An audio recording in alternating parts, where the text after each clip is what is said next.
You are listening to the podcast To Be Single or Not to Be by Shanna Montana, a podcast where we talk about the single life, dating, and relationships so you can make a decision at the end of each episode and decide to be single or not to be. That is the final question.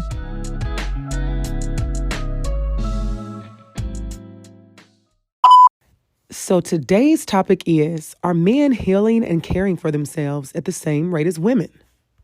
And I wanted to have this conversation honestly because it's not had enough. We're in a generation full of trailblazers that are doing so many things that our parents never did. And therapy is one of those things. However, it's very concerning to me when I look around or I have conversations with my girlfriends and we're all on this upward journey of healing. And some of my brothers aren't doing the same. And I feel like if we're off balance in this area, it's absolutely going to affect our ability to have happy and healthy relationships that I desire for everybody in other areas. So it's like a trickle down effect. Like if me and a partner are together and we both say we want to, get in shape, we want to work out, but I'm going to the gym 5 days a week, you going 1 day a week, I'm probably going to get a little bit ahead of you in that game. And so right now we're in a space where I just want us all to kind of have an even playing field. And I know that conversations like this will help us to do that.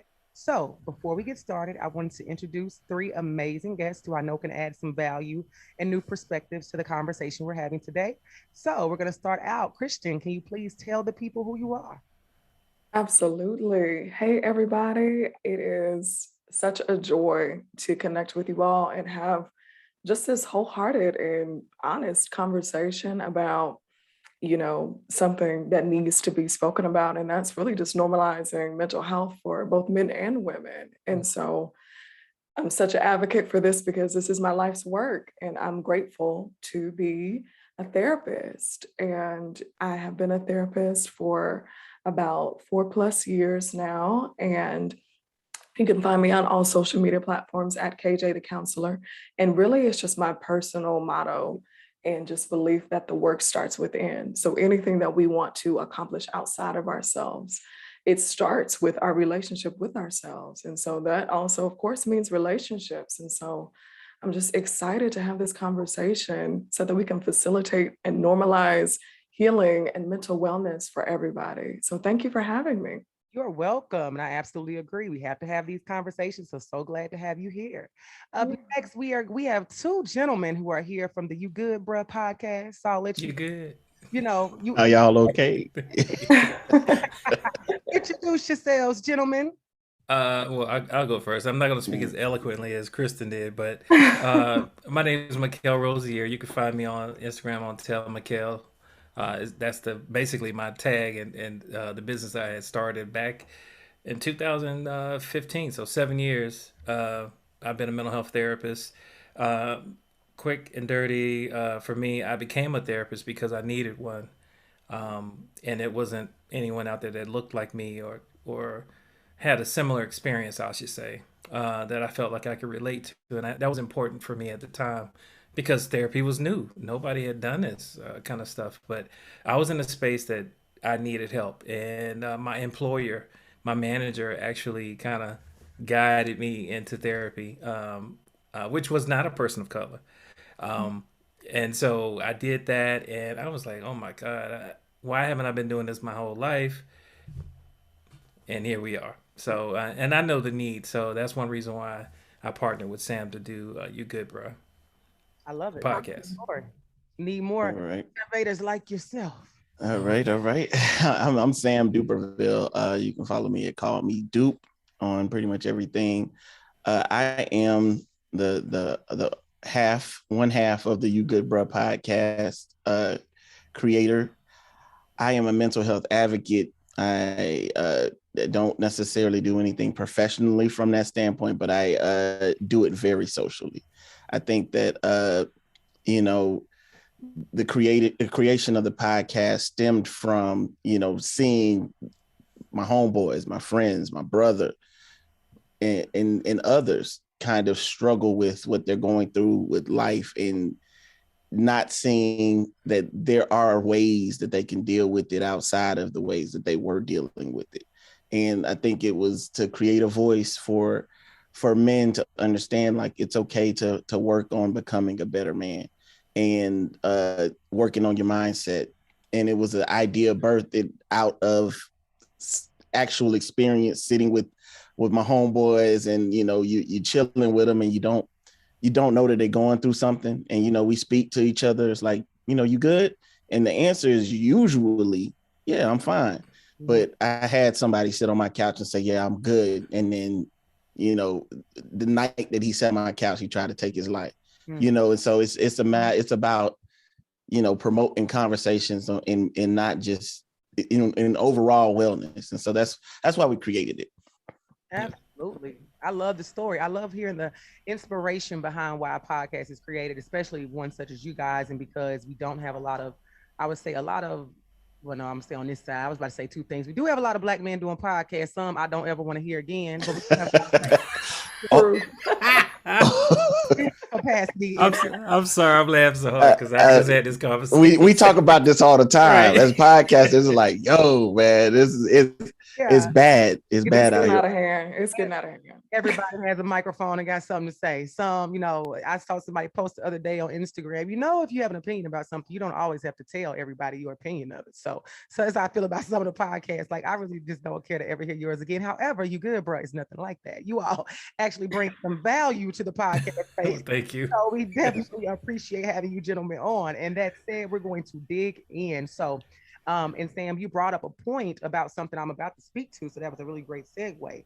So according to an article I read on bustle.com, one barrier for men seeking treatment for mental health issues dates back to the inception of psychotherapy. Basically, psychotherapy was originally created by men to treat women. And I didn't know that. I didn't know that's where, it stemmed from. So this is according to Ronald Levant, a former head of the American Psychological Association. So some people, he also went on to say, some people may be quick to joke that men can have it easy in every other aspect of their lives.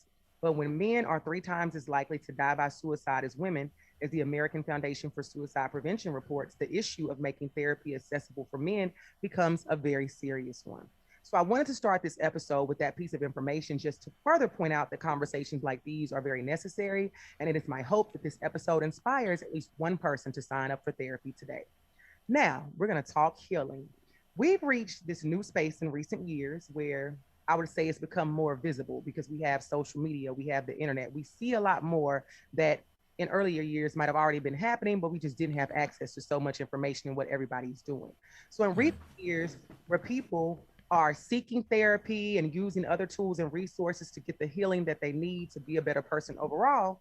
However, it seems that in this journey, it is being led more by women than men. So I want to pose that question first. Why do you all think there are more women than men on this journey right now? I mean, to me, it's kind of a natural transition from nurturing to, because nurturing is definitely a space where people can flex their emotional intelligence. Like when you're being nurtured, you could be sad in that space. When you're being nurtured, you could be upset, angry in that space, and happy in that space. That's just a realm that naturally I feel women have available to them. So they're not really ostracized for exercising that muscle. So in that regard, I think that you guys were more comfortable with talking about this stuff because, again, it was supported in our society. As a man, I could tell you that, my father was hard. He was a blue collar worker. He was alcoholic. I mean, he's a brick wall. That's what I mean. Like emotions were limited. Yeah. And so I, modeled behavior because I guess that's what a man's supposed to do. So I think, again, it's just really a support from society standpoint, especially from our community. Like you didn't talk about things that were considered soft. As if soft is bad, right? If you were a man. They made soft bad because also soft meant gay. And in our community, if you're gay, you're going to hell, and it's a whole trickle down effect that all of that correlates to something that if you roll it backwards, it's like it absolutely means none of that. But that was what was. Yeah, I would add that it's not only was a representative of gay, but as if you couldn't be a man. Yeah, you period. So it was two separate things. It was like I don't know if you curse. I do, yeah. I have to catch I was myself. just gonna ask about cursing. I was like, that was gonna be our first question. Can I curse? Hey, Okay, So, good. you know, I would say that, you know, can you gonna get your ass beat if you're soft, yeah, or I run, you know, you may be after men. You know what I'm saying? So it was one of the two. yeah. And as a man that was, you know, hetero or cis, whatever the new phrase is today, Mhm. you didn't want either one of those things subscribed to you Right, because women didn't want me and guys didn't want to hang out with me. right, right. So, You you know, look you had to do it. driving the Right. point. It's a loss. Sam, was that your experience kind of growing up, what you saw? Well, my experience was a little different because I didn't necessarily have a father in my home, Right. but I was an observant kid, and what I learned early on was, you know, because my mom was a single mother, her thing was she got to make me into a man, and so like when things happen, it was like if I fell and I start crying, she would come at me in an aggressive manner, like, you know, no, you don't, you're a boy, Yeah. you know, you don't do that. And so it became a space where you start to think like, okay, well, what emotions are okay for me? It's okay for me to be aggressive. It's okay for me to you know, to take things out on people. Like even when I got in trouble, like for fighting, it was more like, okay, did you win? You know, Right. it's like, did you win? Or even like if something happened in the neighborhood, it's like, okay, you have, it's okay to be a protector. It's okay to do all of that. But it's like anything that was either considered weak or considered, you know, a different level of emotions or spectrums. And it's just like, whenever you were going into that more soft feeling, you know, side of things, it's just like, nah, that's not what you do. Men don't cry about stuff. Yeah. You know what I'm saying? Mhm. And so I internalized that, Okay. and I would go years without crying. I would go years without feeling things. You know what I'm saying? It was wild because it wasn't until I think my grandfather passed, and you know he was like, you know, the real father figure in my life, and I went weeks nothing, and then all of a sudden, you know, you have that moment where it just kind of hits you, Yeah. and my wife girlfriend at the time was like, you know, like that's okay, right? Like you can do that, because I even then I was like trying to hold it in, like, but she was like, nah, let that shit out, like let it out. And so it's from our perspective, I just feel like the environment wasn't necessarily created for you to feel. And so it's like as an adult, it's like you don't have to, you know, you didn't even know you needed that kind of a space. Yeah. You know, as a man, it's like I didn't know I needed the podcast until I started doing it. You know what I'm Right. saying? Right. And so that's kind of where it's at with me. Is like I think that's the slow progression of it, because it's like from an emotional standpoint, I feel like women are way ahead of us. Light years. Yeah. Yeah, guys. But what would you, Christian, would you agree with that? You know, just kind of, we have the nurturing nature. We were taught it was okay to show emotion, but men Yeah.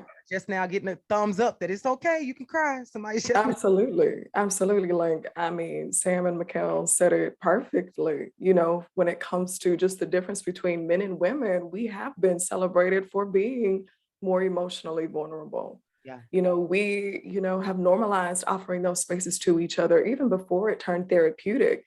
We know about girls' nights, you know, we know about slumber parties and yeah, brunches. You know, we get together and we allow ourselves to be human. yeah, And so, you know, having the concept of, you know, being vulnerable in a therapeutic space comes a little bit more natural to us because we've already used that muscle in various ways versus men, you just as they just outlined perfectly, you know, historically, you know, that wasn't the case for us. And especially in our community, you know, we've all heard it. Like, we don't talk about what happens in this house. Like, oh, yeah. Hmm. you know, House, we ain't doing that. yeah. What happened stays in the house? Like I can't tell nobody. Yeah, Exactly, exactly. And so much more, you know, men, when they were ostracized or reprimanded yeah, because they had natural emotions, they learned to numb them. yeah. So, you know, learning to undo that narrative is where we are today. And so,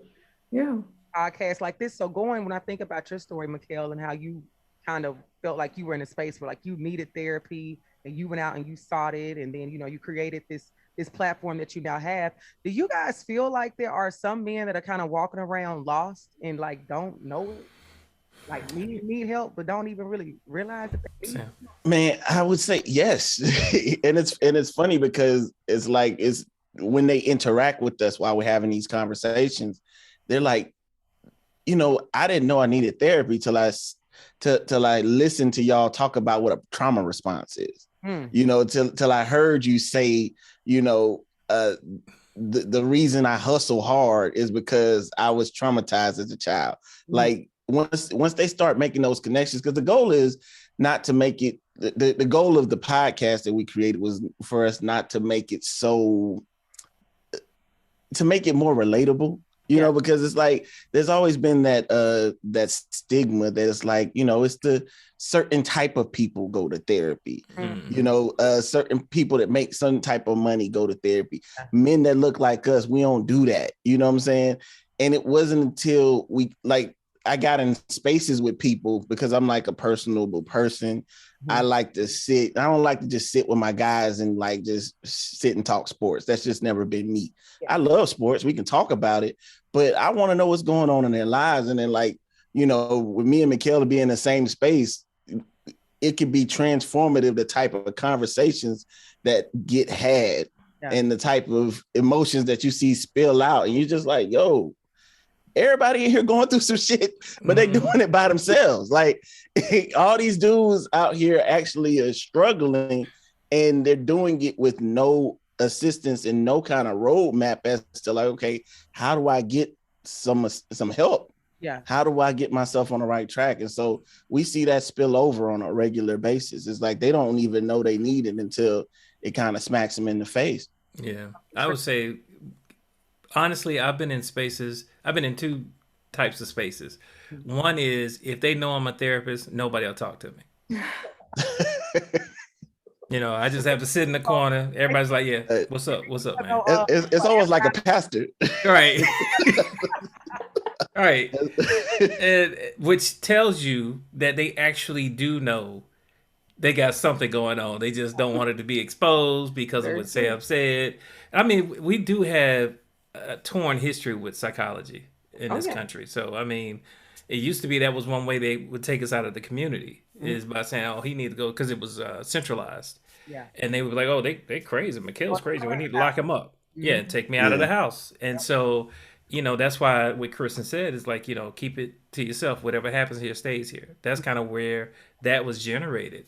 And that's carried over into current generations. So it's like being able to say that I'm a therapist comes with a cost sometimes where people are not as honest. But like if I go to, I went to the barbershop the other day, and of course, they're talking about what happened at the Oscars and stuff. And this one gentleman has this irrational, type of thought. And I don't know what it is about with Jada. And I don't want to get off on that, but it's like he was so focused on making it her fault. Oh, okay. And so I kind of challenged that thinking and said, well, how come Will couldn't snap? He's human. Yeah. We all have these emotions, and we kept giving him examples, and then he's like, well, you talking like you a therapist. I said, well, I am. and I was like, so what, he was like, oh, he said, well, opinion. Right. So it's always one or two. It's always that concept. But I found, like Sam, that when I'm in a situation where we could be honest, I take therapies out of it. Like I don't speak therapies when I'm with my people, because what I try to do is I dot the line to, oh, your cousin did this, that, and that. Well, that maybe this is what happened to them. Like I can literally give them the pathology of what's going on, and it freaks them out. Yeah. And then they're like, I need to see somebody. I was like, yeah, you do. Like it's fine. Yeah, you do. So I love that the pathology, and that's how my family, myself and my sisters and my mom, probably about 5 years ago, we went to therapy. And one thing even the therapist said, she was like, how did you get your mom to come? I'm like, what do you mean? She was like, my mom would never come to therapy, because it would have to be at some point admitting there was some wrong or hurt. Man. I'm like, well, let's be clear. She's not about to sit here and just let us throw her off. You ain't gonna prosecute me. Hey, let's be clear. She came, but she gonna fight a good fight while she in here. You know? Right, yeah. But that was just still something different in that instance that people were like, I can't believe y'all convinced her. Like, fortunately, we really didn't have to convince her. She saw that there were some things that had happened, and we were like, we need a third party to help us talk and work this. So, that's one side of it. And then that leads me on to ask Christian, maybe you can relate to this, because what I think about when you all are talking about, you sit in these rooms sometimes with men and you have conversations that trigger them to think like, oh, maybe I do need to talk to somebody, or I didn't know I was hurting. And I encountered a situation from the relationship perspective where I had a trash partner, and part of that was my fault because I let the trash stay around too long. But I talked to him about like going to therapy, and not really for us. It was when my family was about to go. And his first response to that was like, therapy is stupid. It ain't gonna fix shit. Like, what y'all going to therapy for? And so I was like, I should have ran far, far away right then and been like, this relationship is done. But I stayed a little bit longer. But I was just gonna ask, have you experienced that, Christian, with you could say in your practice or in your personal life, with bringing that to a man, bringing therapy to a man and getting pushback on it? Oh yeah, definitely. Definitely not so much in my practice, because I mean, if you're there, you're there to do the work. Right. But and I will say, just as a disclaimer, some of my colleagues and I, we talk often that it's very, very interesting that when we do get men into the therapeutic space, they're so ready, they're so open, they're so transparent. They love it. I'm telling you, like, seriously, some of my most engaged clients are men.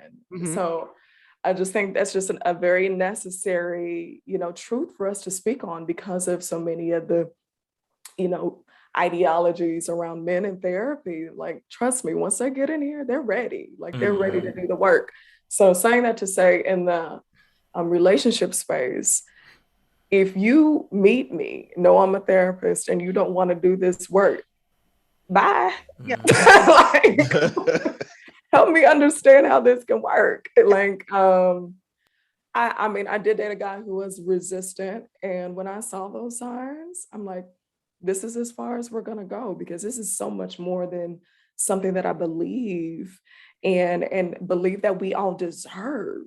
Yeah. Let's talk about the worthiness around that. We deserve a space to express ourselves, to be seen and to be heard and to be transparent and be human. Right. And if you don't see it that way, then you don't need to see me. Right.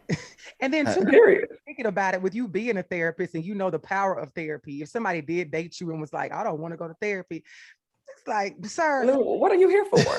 That's not, I'll be honest with you, that's not true. My wife didn't believe in therapy. Really? Yeah, she met me while I was going through school. I think she was just, there's a thought that men don't go to college, that men don't go to grad school, black men. Yeah. Y'all outnumber us in that. That's just fair.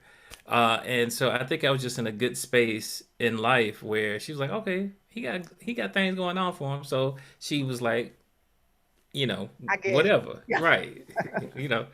And it came out in a conversation where I was saying that even though we're not supposed to diagnose or treat the people that we love, I'm not blind. Right. I'm not deaf. Oh, yeah. And I know her pathology. I know the trauma she's had in life with her, her father, with events that, go unsaid. But I was like, you might want to sit down and talk about it. She said, I ain't studying that therapy stuff. That stuff don't work. And I paused. I said, ma'am. Right. What? We were married at that point. So where was I going to go?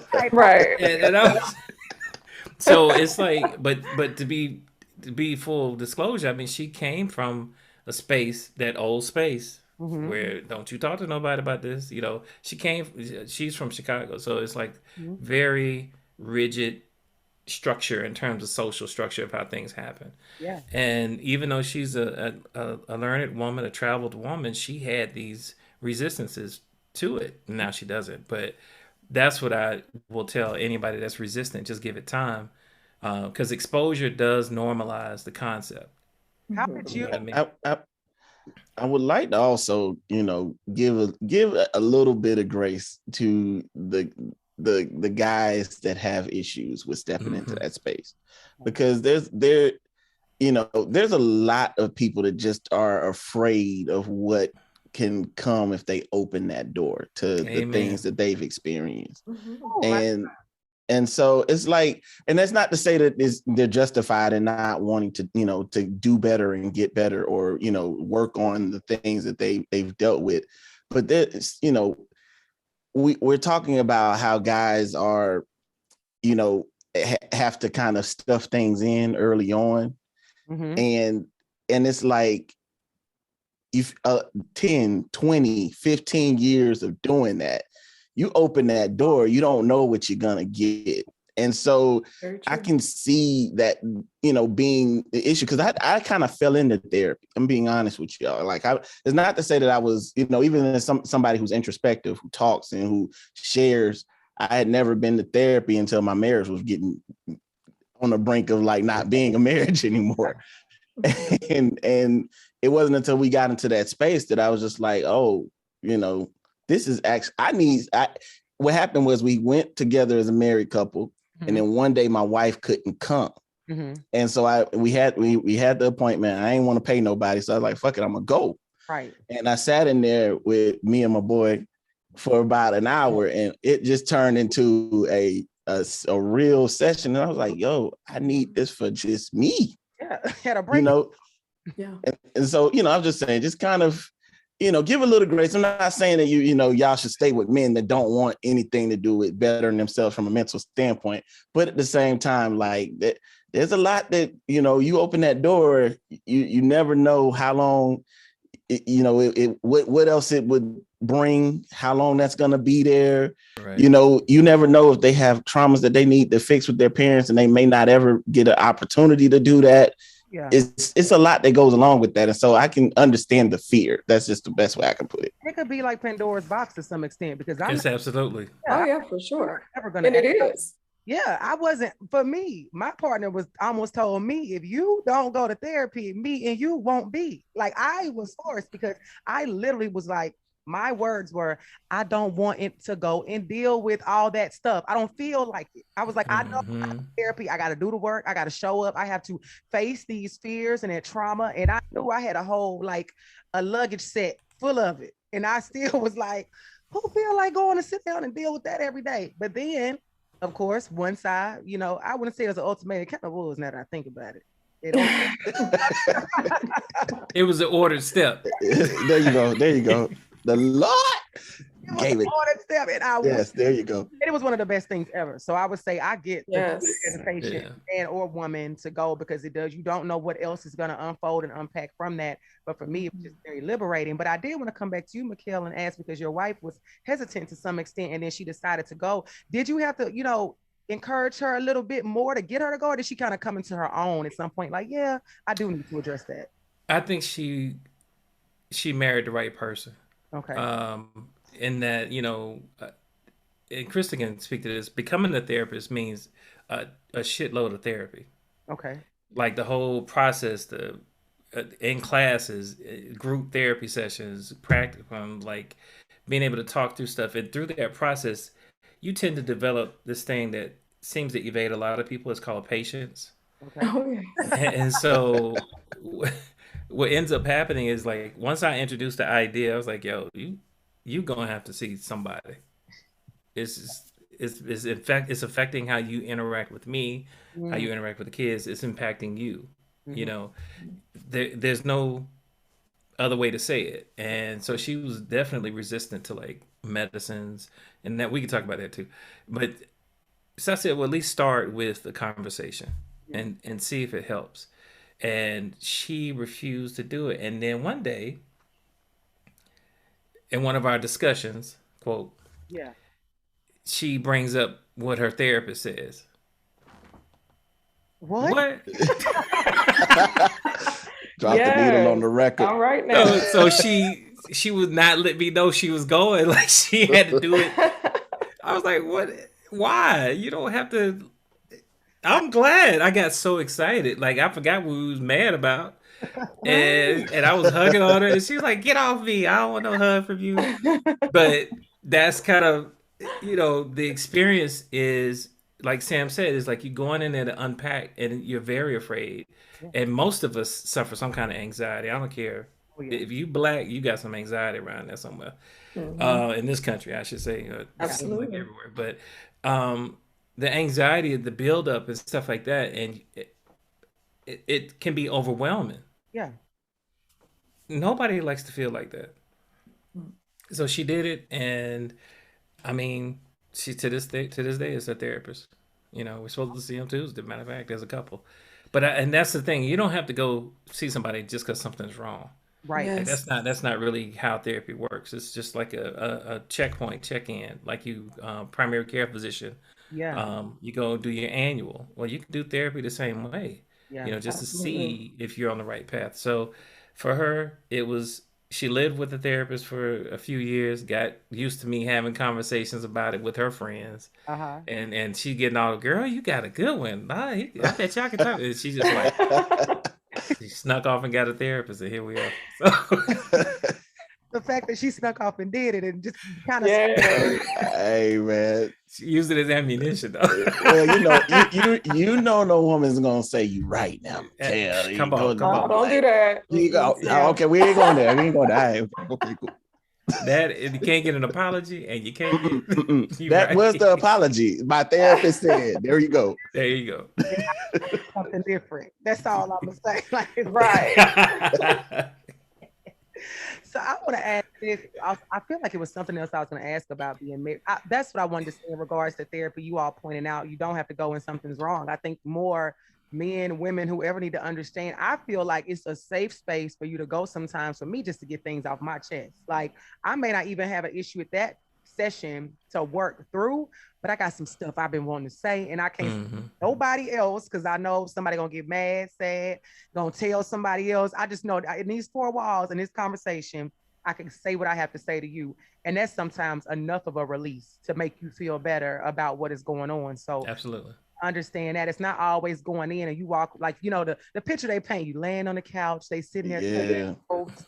Or people think you going and they gonna try to give you some kind of medication, not even understanding that the therapist wouldn't even be the one to give you the medication with certain, you know, Right. that instance. So it's just a lot, and we'll get into that a little bit later, the misconceptions of therapy, I think for some, that other than them saying you crazy if you go, we'll get around that one. So I want to ask this.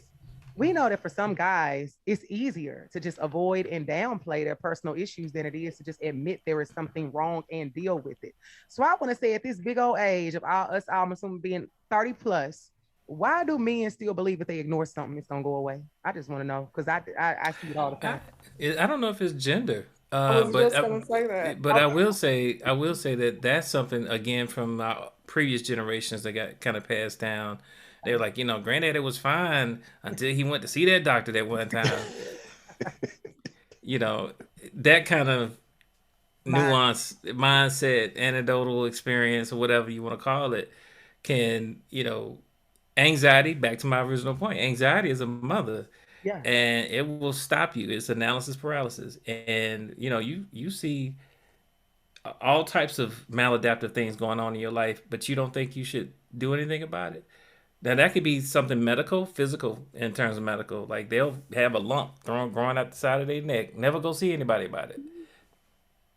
Yes. So if they ain't gonna see anybody about that lump, you know they're not gonna see anything about what's going on up here. Yeah. So I do feel like it's a global thing. I don't feel like it's just mental health. Okay. I think it's when you find that people. I ask most of my clients about their medical history, and I say most. I mean I don't do it with couples, but. I say, you know, when was the last time you had a physical annual? Oh shit!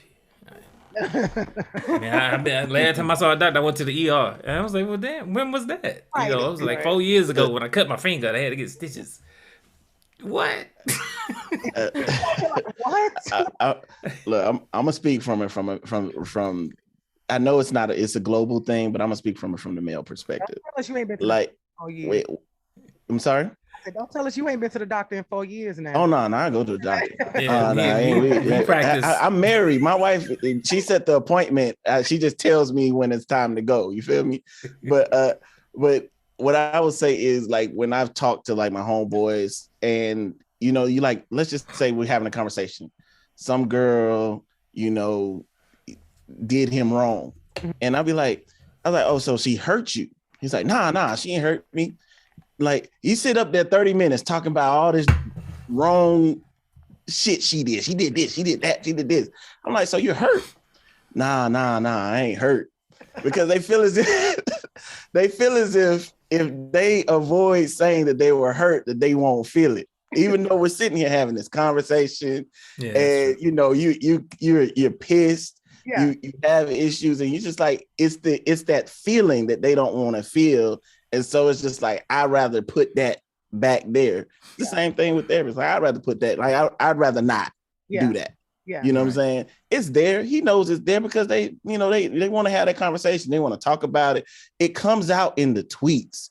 It comes out in the podcast that you're saying that we should get rid of. You can feel the hurt come resonate through the microphone. Like, God damn, like, y'all are hurt, but they're putting that. That's their way of just saying, you know what, I'm gonna put it back there. I'm not gonna deal with it. But it comes out and it just seeps out of them. And I think that's that's why they just kind of let it go. Is for them is they feel as if they're dealing with it, but they aren't. Yeah. Right. Oh. Yeah.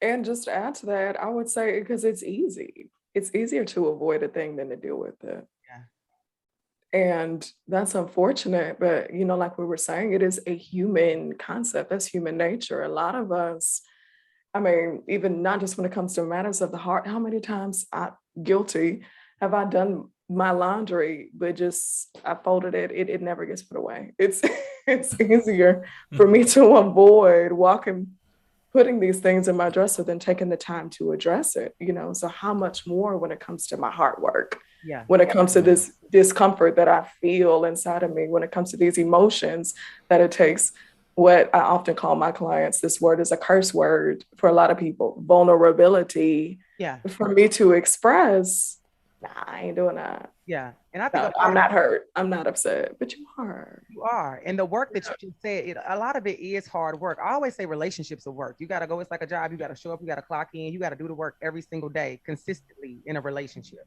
And I think when it comes to doing this work of therapy, that it's easier sometimes just to avoid it, act like it's not there, to sit there and have a 45-minute conversation with you about how he's so mad what old girl did, but nah, I ain't hurt. You are. Like, you're like, if you ain't hurt, I am, because I feel bad for you. I'm hurt for you, bro. I'm hurt for you. For real. What I would say is funny because, like, when I think about like how me and my wife communicate, I had to once tell her, like, that hurt me. Yeah. Because it's different than like walk around being mad. She's like, oh, you mad? I'm mad too. You know what I'm saying? But when you communicate the hurt, sometimes people can feel that because they felt hurt before. Because hurt, you know what I'm saying? It's two different things. Like, you be mad. All right, I don't care. But if you say you hurt, then I'm gonna stop. Like, I wasn't trying to hurt you. You know, it's a difference. Yeah. And I'll even add to that, you know, speaking to what, you know, both you and Sam were talking about, Mikell, earlier, is that sometimes it's even giving our men some psychoeducation around what is this thing that I'm feeling. Because so often the work that I have done with my male clients is giving them language to these emotions. Like, how do you feel about XYZ? It's, I don't know. How can I identify something that I've been burying for 20 years? I don't know what this thing is. I just know that it feels like this in my body, or it makes me responsive, makes me want to fight. Okay, well, let's give language to that. And so it takes awareness to be able to say that comment hurt my feelings, or that thing irritated me, or this thing frustrated me. It takes, you know, for you to being able to identify it, you got to be able to understand it.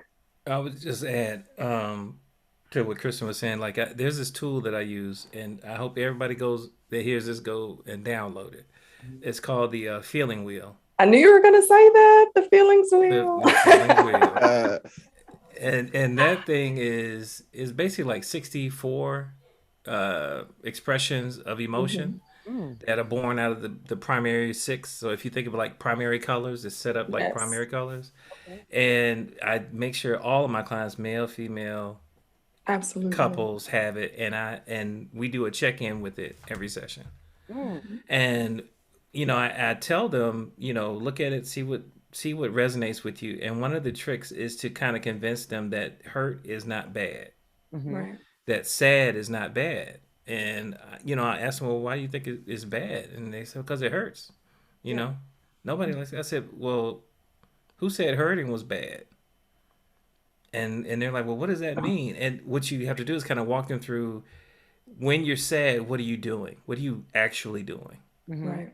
You're thinking, you're being thoughtful, you're in your space where you kind of reflect on what's happening. I said, if it's somebody that passed away, you're honoring their life and your Mm-hmm. love for them. If it's a relationship that ended, you're going over what you could have done better. It's just a space where you can reflect and learn Mm-hmm. about it. And then once you work through it, and then I also do the psychoeducation about the chemical reaction of crying. Mm. Because people, especially men, we don't like to cry. Sam was talking about earlier.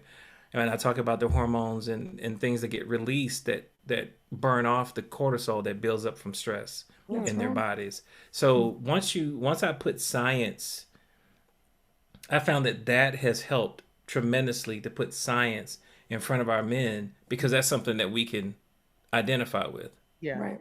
And you're like, oh, wait, you trying to tell me endorphins are in my body to help me deal with the stress? Yes, That's right. when you tell your son not to cry, you're telling them not to be human. Yeah. When kids get stressed, they cry. Guess what? And it just blows their mind.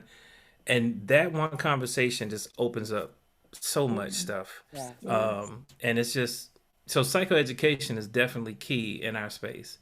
It's not just, sit down and tell me your story. It's, you need to understand why you're reacting this way. What does anger feel like? Right.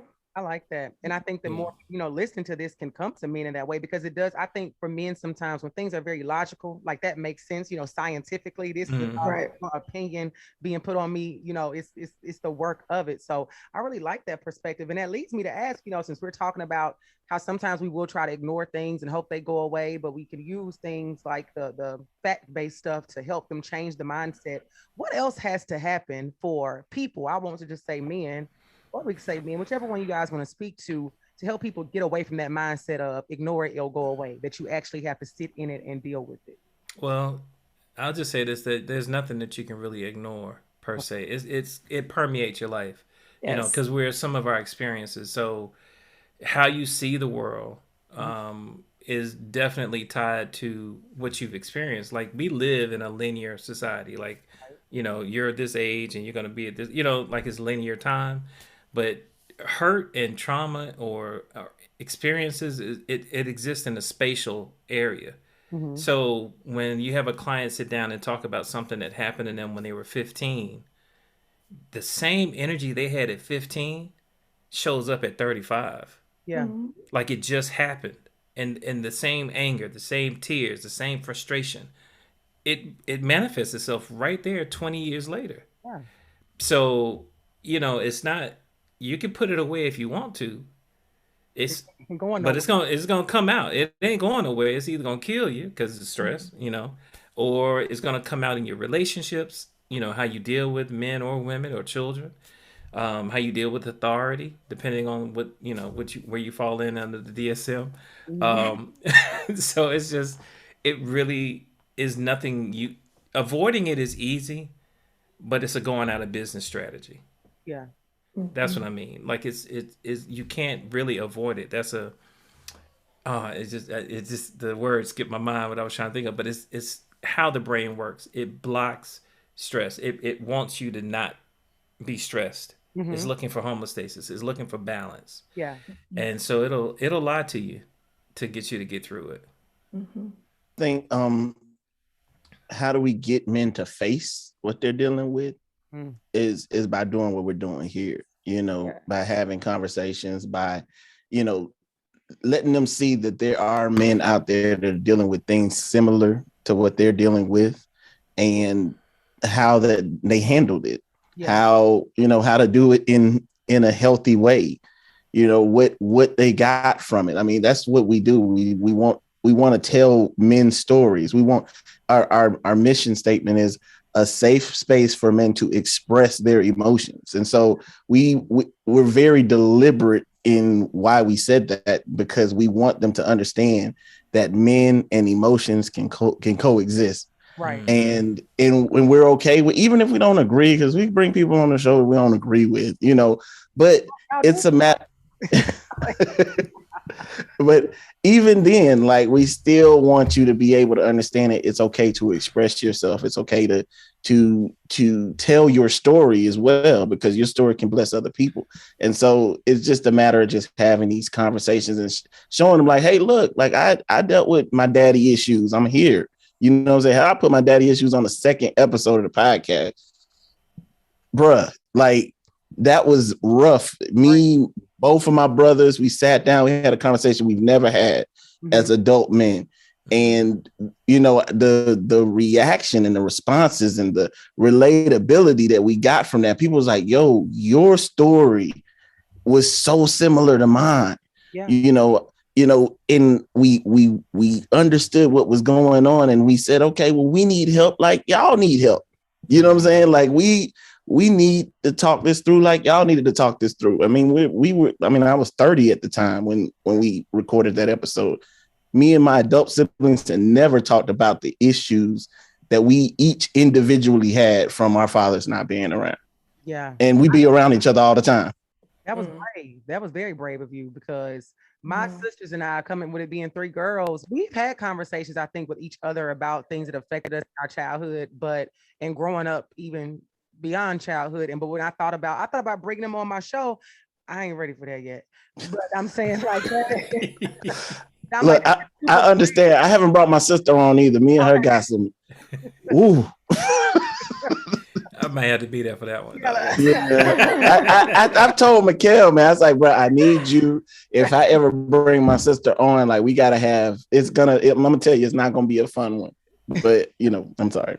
No, that was just brave. I had to call that out. That was super brave.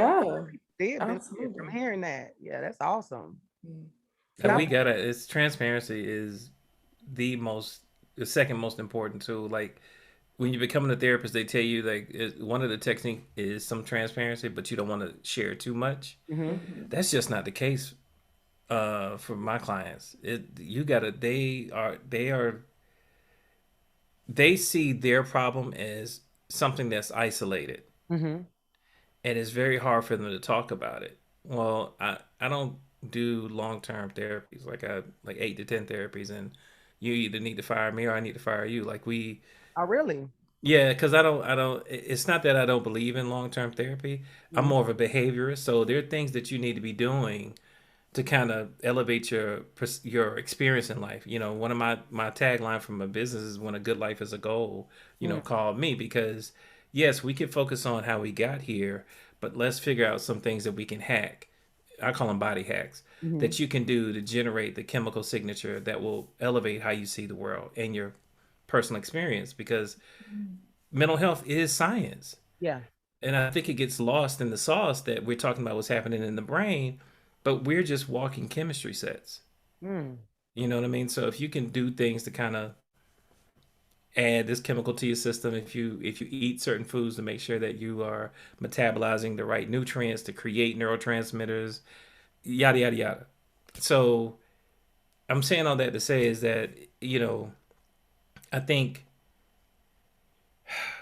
transparency is the key to my clients sharing early on in the therapy process. Like, them finding out that my father was an alcoholic. Oh, shit. Yeah. That just opened up oh, what about that? Did this? Yeah, you can relate. Yeah. So now they're looking at me as somebody they can relate to, but then they're also looking at my life. Like, well, how's life now? Well, I'm married, 2 kids, got my own house, things that they want to achieve. And it's not that I will be an archetype for them, but they're saying, well, damn, if he could do it, I can do it. Yep. And it just empowers them to take on, like what Kristen said, that the men, when I say I need for y'all to work out at least 3 times a week, they'll come in the session. All right, doc. And I don't know why people want to call us doctors, Kristen. All right, doc. Because it's some healing taking place. Well, I mean, it's some healing taking place, dog. But they'll come in and be honest and be like, man, I ain't get but 2 in this week, man, because my shift was this, that. Okay, but that's my point. It's like they feel like I got some skin in the game, I guess is Yeah, what it. yeah, absolutely. And so, you have to call it, how it is. I think that transparency for our community is the only way to normalize it. I Otherwise, we agree. can kind of be kind of, I don't want to say like bougie or like, what's the word? I was gonna But I say mean, stuffy. I was gonna say stuffy, but I stuffy. think it's a Yeah, little yeah, bit yeah. deeper than that. But yeah, I would say for sure. I mean, using disclosure and Hmm. authenticity has been key to the therapeutic process, especially to establish rapport in our community. Because Right, it's a whole nother thing to say that, okay, I understand you in theory. It's a whole nother thing to say, I get it. right. I've been there. I Mm. understand. And And like you and this said, is what I did to come out of it. Like they're looking at you exactly. as evidence. Exactly. And these are the tools that got me through. And Right, I've said to my clients, like, listen, I'm not just telling you what I know, I'm telling you, or what I heard, I'm telling you about what is true to my core. These are things that have helped me. So I am confident these are so much more than, practices and pedagogies. Like hmm, this is hard work and you can do this. right. So it is so much deeper than that when you add that authenticity to it for real. That's why. Look, let me be quiet. My old therapist might listen to the show or something. I was about to say, because I like this transparency piece, but I have not experienced it yet in Oh, therapy. really? Really? Okay. I feel like the last therapist that I had, she never once told me a relatable story. Like it was always just like me coming, talking, telling my side. It was never But once. she's probably an Adlerian theorist, a theorist type of. There's different type of therapies. I need to say that too. Yeah. Very There, interesting. there's. I'm more eclectic, if to be fair. Like we studied all of them, Okay. and wherever you felt your voice was, that's what That's you where kind you of followed. resonated. That's what you resonated with you. So you have like client centered or person centered therapists where they're just there to kind of take in, as you said. Sometimes you just want to come in and get off your chest what you got to get off your chest, and you want to be heard. And their job in that space is, I don't want to say to repeat it, but kind of paraphrase what you said back to you, let you hear it process, you confirm it. Okay, I've been heard. Yeah. And you're waiting for it. Am I crazy? Type of, you're sitting there waiting for that. But Yeah. it's like your therapist is repeating it, and they could just be like, I understand how you got to that space. Like, Hmm. I understand how Will got to that point. You Yeah. know, Oh I, yeah. I don't condone Who it. doesn't? Right. Who Right. doesn't? But that's I what can you're tell doing in you that later. session. So I want to hear a little bit of that. So how I want to know What? how we all got to that space because you got so many theories. I haven't. So I will tell you, I'm not trying to sell his book, but if you read his book, Somebody said he you, read the book. You would know why he did it. Somebody. that's right. I'm telling you, Yeah. Yeah, if I've you heard read that as it, well. I yeah, haven't I haven't read it, but I heard the same thing. And I've I, had I it's some cracked that discussions joker around open this morning. yeah. I'm telling I you, did. I'll be honest with you, and I don't want to get off topic, but when he did it, when I saw the footage, I wasn't as shocked me either. Me as either. everybody else. I was just like, I oh, don't think oh any of the wow, clinicians were shocked. And I don't even think you needed to read the book as a mm, clinician to not be shocked. If we just yeah, think about what we've seen when it comes to his family and his yeah. marriage that's been in the media, I think everybody else was kind of like, but the So clinicians were it's like, still been just sitting in a is he was a ticking time? I was like, what that he been sitting on? So I think it's just compounded trauma. And it's trauma response. yeah, just compounded trauma. I don't want to give away the book. Yeah. I think I know the story you're going to say because I heard about it, but yeah. This is a show of spoilers. I'm a spoiler person. I tell people Okay. I tell you I, everything. I love spoilers. well, I'll just say this: that when Will was a child, a toddler, he had come up with this concept that he was a coward There it is. because he couldn't protect his mother from being beaten by his father. Okay. And when you get married, this is the women. When we get married, the women in our lives are on the same level as our mothers Mm-hmm. at this point in terms of what should be agape love, like that type of connection. And what he perceived was the same bullying behavior that he experienced with his father when he talked down to her, because he punched down on alopecia, people that suffer from it, Mm-hmm. and he took that as, oh, this this joker here trying to bully my mama, my girl, my wife, Yeah. all in the same sentence, and I'm not gonna be that coward anymore. Yeah. And he jumped right up That was his moment. That was his moment to show up for his little self, so that he could prove that he's not a coward. But most people think that the slap was the snap. The slap wasn't the real snap. It was when he came back to reality, and all that started showing up, and all these, that was the moment where he realized what has happened, and that's what snapping is. It's like he got to that place where he could do it. He was primed and ready to do it. Yeah. But when he comes down off of that high, you get this manifestation of all the stress being washed away while he cries. So he felt like that was like he did it, and that was his release when he was crying. Like subconsciously, I don't think he consciously do it, but you got to remember that high stress causes tearing up.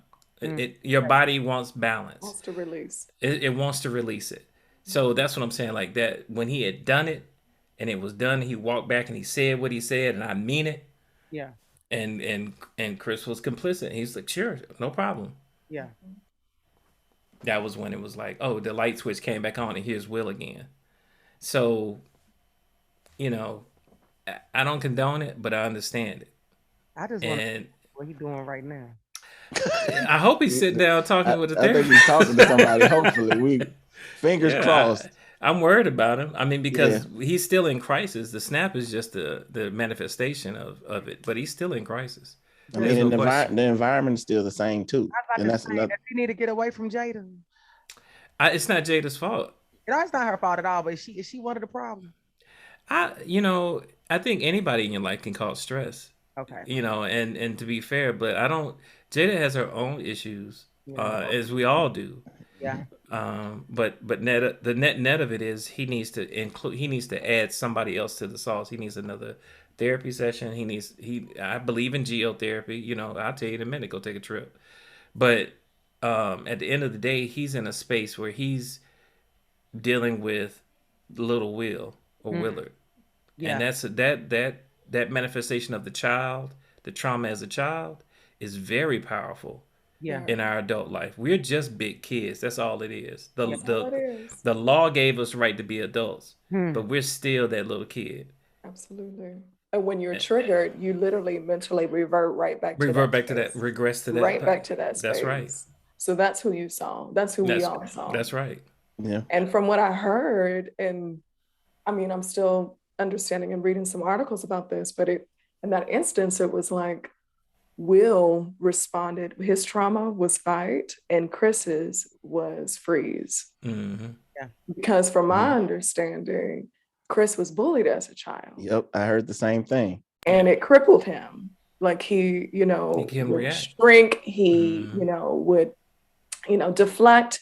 He, just had a hard time. And he responded in a very violent way one day because he got fed up with it. But for years, he was silenced. So it's very interesting that in that moment you saw both of their trauma responses live in living color. Right. Well, I'm glad he did freeze because I did not need two black men on TV scuffling. You never seen the Source Awards? I'm about to say, what? What are you talking about? It's like BET hip hop. Right, you're taking back to the source. Right. Rick Ross and Jeezy. They took that off air a long time ago. Right. I'm just saying, the hip hop awards still come on now. That's right. We've seen Hustle backhanding them outside in Atlanta. Honestly, I'm gonna tell you something. The sad thing is, if this was at an event like that, this wouldn't even been shocking. It wouldn't have been a thing. No, not at all. I said, y'all, so it wouldn't have been different if this was on the BET Awards. Everybody, it would have been the same. No, it wouldn't. No, it wouldn't. It wouldn't even have been on CNN if this was BET Awards. We wouldn't even be talking about taking awards away, talking about conduct, code of conduct, all of that. None of that. They did it in front of a bunch of pilgrims, and that's why we are having this conversation. That's right. But and that's why when we're talking about having to stuff your emotions, what men have to do because you have weak moments. Yeah. You see all of that kind of play out. Yeah. It's like you can't be who you actually want to be. Yeah. You can't express yourself how you actually want to express yourself. It's a lot. And so you kind of see all of that play out. And Yeah, I've been, since it happened, I've been thinking about Will, like what is he doing right now? Like what's happening? Like what's he thinking? Who's helping him? Because like y'all mentioned, like if he went right back to the same environment, like what? I don't know. I guess. mm, Well, I think it's like we said. I think for Will, it's his trauma as a child that's more influenced than his actual environment. Okay. Like I think one of the things that I do believe exists with him and Jada is acceptance. Mm-hmm. Because what you didn't see is her correct him. She did. Hold on. Oh yeah. That was a big thing. People felt like maybe she should have grabbed him. She should have did something else. She Oh, should. she didn't know he was going to do that. Now, I Yeah. mean, to Yeah. be fair to her, I think it was just as shocking to her as it was. But when he started showing up and showing out with the words, Yeah. that wasn't new for her. I don't believe. No, I don't think so. She just kind of sat there. Yeah, I sat there, She minded the didn't. It didn't. business, She wasn't flustered at all didn't by at it. all. It's funny because Will is the non-cursing rapper, and he just like, We He had know. had enough. And Yeah. he yeah, could, and you can't cuss at him in arguments yeah. because that triggers Oh, him as they did well. say that on the red table Hmm. talk. They don't curse at each other in arguments. So Mhm. a lot going on right there. You know, Yeah, it's a lot. out. So he's accepted in that space. I just think that what need to happen is as he comes down out of this space, his career is not in question. Not at all. Yeah. He still makes millions for people. So Right. you know, He will be there's fine that. there. But Yeah, what but he we're can't. concerned about his mental state. We're concerned about his mental state. So it's what I will tell you is that, and again, I feel like I'm sharing too much of the book, is that he's a very curated, a very specific brand. Yeah. And if he's anything, he's running around right now trying to find a way to fix that brand. Yeah. But I also see him being transparent. So I think the therapies that he's been going to, the vulnerability he's showing, it'll be in a good space. But he's gonna have to forgive that kid that he calls a coward. Yeah. If he doesn't, we're gonna see it again. Inner child work. That inner child work. I just said, Jada, you love hopping on that little red table when some other stuff happened and y'all ain't pulled up to it yet. The red table isn't good for them, in my opinion. But that's just me. That's just me. I'm no therapist, but I just don't see that table helping them a whole lot. I think it's good for women. For women. Yes. Because I like the grandmother, the mother, and the daughter. Yeah, I love to see the generation sitting there have those conversations. But for couples work, Like, I don't know. I don't know about that. I don't know. the last time they sat down at it together, I don't know. If we got I'm telling you, look, is she gonna sit at that red table and say something like, "That's all Will and his ego. I didn't want him to do that." And it'll be the world will be in shambles. You feel me? I mean, I'm scared. I'm like you. I'm scared of what she gonna sit there. What she will say. I'm just saying because she had the conversation about his ego before, and so it's like, but that's that ego I'm talking about. Mm-hmm. So hard. I don't want to hear that. By the time she say that part, the world is gonna be upset. Oh, Jesus. Just keep it off the line. Jesus on the main line. Yes, I know, right? Main one. She needs some ordered steps. So talking about emotions, I want to just say, because this is a conversation a lot of times that we hear, and on my podcast, we talk a lot about do we create a safe space for men to, want to open up and share and be themselves? So No. Hell no. No. So tell us more, guys. Yeah, that makes me sad. That really does make me sad to hear. I mean, if it makes you sad, imagine how we feel. No, seriously. And I don't even blame or fault y'all or even think that y'all are wrong. But as somebody who does this work, I've shared this in so many spaces that I feel like I have a burden for that, because as I've shared, when we get our men into the therapeutic space, they are talking, they are here, they are ready, y'all. They are doing the work. And so it hurts my heart that it's not normalized yet for us to give our men permission to feel. And we don't. It really bothers me. But we're gonna dive into that some more about it being bothersome, because I'm not a fan of it either. And last night I had a very spirited conversation with some of my family members, all room full of women, unmarried, going around talking about things like this. But I want to go to you guys first before I go down that road, because you all gave me a quick no. We do not. No, we gave you a quick hell no. Hell no. A quick hell no, we do not create safe spaces. So tell me, what is it? Are we just like, telling y'all we don't want to see no crying? We want, like, what are we doing? It's not making it. Sam, you want to say something? Yeah, you can go ahead. Do you want to see? Let me ask you a question. Do y'all feel? Does it make you feel good? If say your father's in your life, would it make you feel good to see your father cry? I don't think so.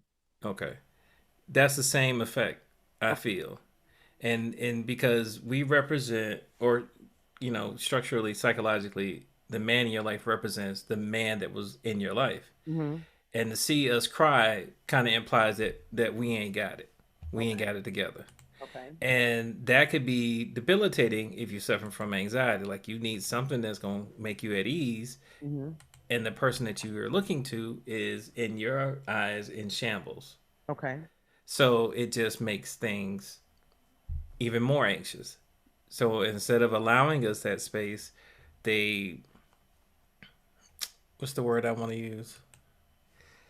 I found that it's very hard to maintain testicular fortitude in the eye of the woman if crying is taking place. Like they just don't, they see as less of a man. And I don't like that either. Like it's cool to cry when we're little boys, but yeah. But what else do we do? Like, okay, so, and we're gonna dissect that, but so we don't like seeing you, like if we don't create a safe space for you to feel vulnerable enough or open enough to cry, what else do we do that doesn't make it a safe space? Do we belittle? Well, I think another piece, and this is something me and Mikell will be doing an episode on very soon. That's why I started laughing. But it's the way that men get criticized for the things we enjoy. Okay. Like just joy. If you think about things that bring men pure just joy. If a man plays video game, I can't be with a man that plays video games. Over, y'all. Man, the episode's over, y'all.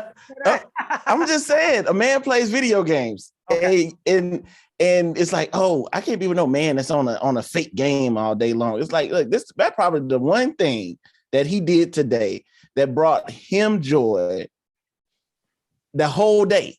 And for some women, it's just like, I'm not saying all, but for some women, it's just like, nah, that ain't no man. That's a child. That's a little boy, or whatever the case may be.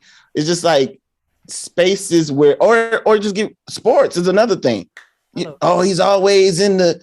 He always want to watch every game that come on TV or whatever the case may be. Of course, there needs to be balance, but it's like these are things that bring men joy, and it's like there are some women, and I keep saying some because I don't want y'all to think that there aren't women that create the space, But even early on, my wife creates that space now. But it used to be, the game is on.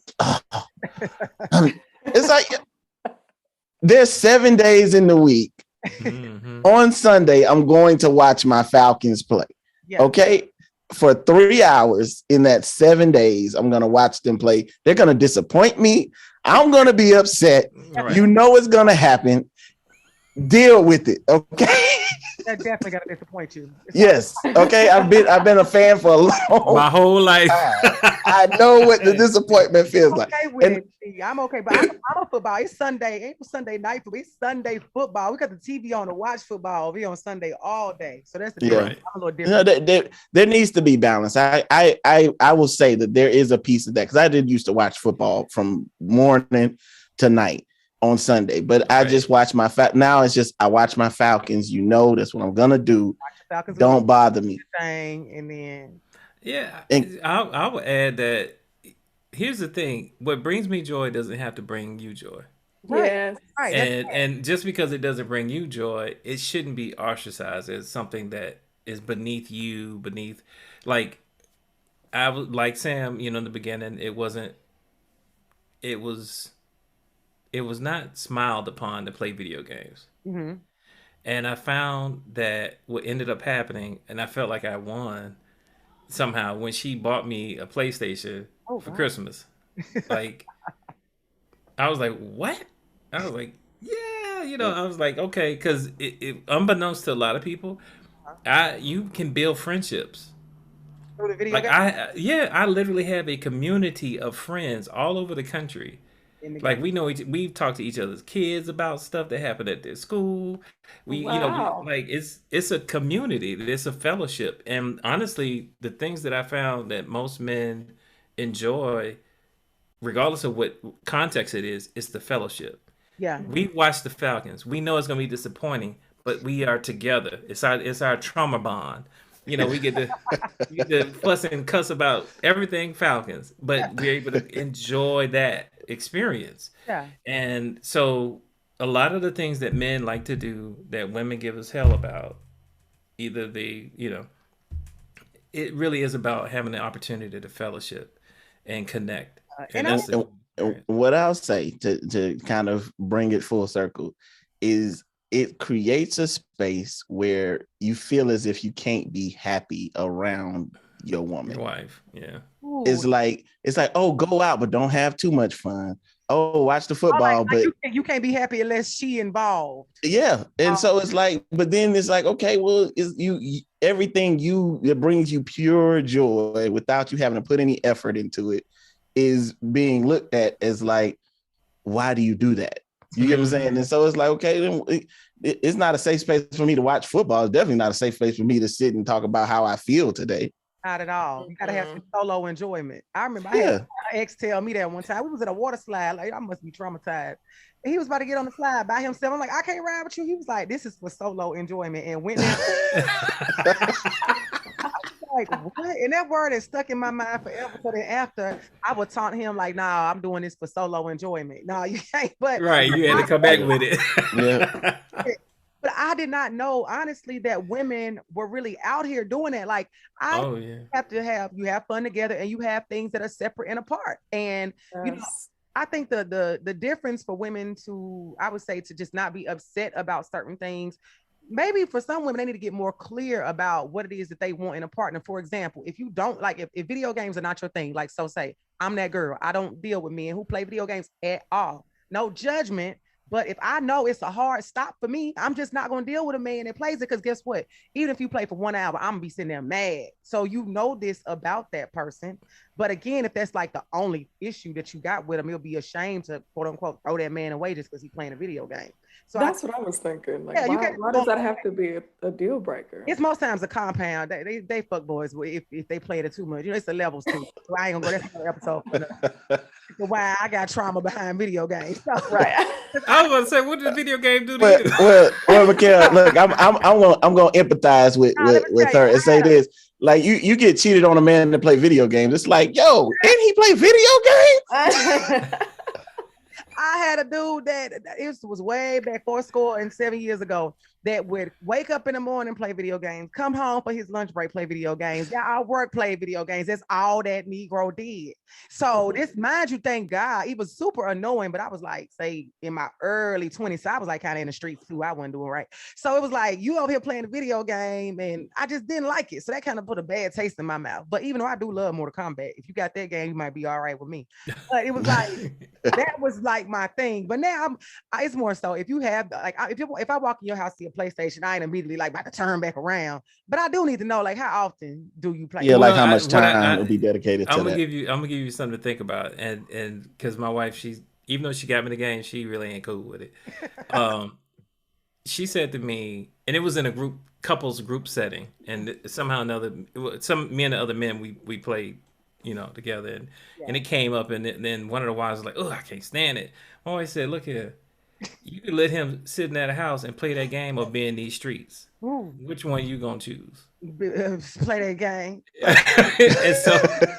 And it's a balance. That's why I said, like, doing things. It is. Like, I have in a situation with a person that it was weird to me that, like, so this person said that when they go on vacation, like, as soon as I hit the ground running, when I go on vacation, I like to get out, do stuff. Like, I don't even want to be in the room. I put my luggage down, I'm gone. This person was like, they would like to relax the first day. They want to read a book. They really just don't want to be like bothered. I'm like, at first that was weird to me. Like, you on vacation, why you want to do that? They like, this is my solo enjoyment. This is what I like to do. Right. And so it's just like one of those things, like, I could have been mad about it. Like, you gonna miss a whole day, but it's like, that's what that person been doing for 35 years. Let them do that, and you go to the pool. And so it ended up working out. I was able to go to the pool, have a drink, do what I wanted to do, take my Instagram pictures. You be in the room, and we'll meet up later on. So it's just like, I don't understand why women have an issue or like get upset if y'all, or make fun of or whatever, if y'all are doing something different. This is new to me. I didn't know this, that we was out here doing this. Yeah. Look at Sam. So what was I- We get judged a lot. yeah. I I mean, think I think it's the too. I think go, too go ahead. women need to understand that it's okay for the man to do something different. Learn to appreciate those differences in him, and also look at it. This is what he needs to fill his cup. I Yep. might not understand nan, football game, video game, hockey game, whatever your thing is, but I know that this is what fills his cup. Let him have that, because the truth is, when you get to be the best version of you and I get to be the best version of me, Yep. we are creating and cultivating a healthy partnership. Absolutely. And women, stop being codependent. You don't have to be all up under him all the time. Like, enjoy and build and celebrate who you are, Yeah. so that when you all do get back together, it's sweet, it's wonderful, it's a beautiful experience. You don't have to be all up under him. It'll be okay. You It's like need the only time we get to be like ourselves or free of the relationship is making money. at work. Yep. Like at work. That's it. Yeah, no Anything you issues do, there. No issues there's there. Okay, so I think really women have to tap more into that, because you want to, on the side of, yeah, you have to have your separate things and your together things. But when it's the separate time, when it's time for me to have ladies' night, y'all not bothering us. So if y'all choose to go have, say, fellas, you go to the cigar bar or you play your game, whatever you do, yeah, ladies, we got to do a better job with that. But I wanted to We circle do. back to what y'all were saying the first time about you can't really, I guess, be emotional, Emotions. showing emotion in front of a woman. So what's been you all's experience with that? Because I do know women that feel that way. They do not want to see a man cry.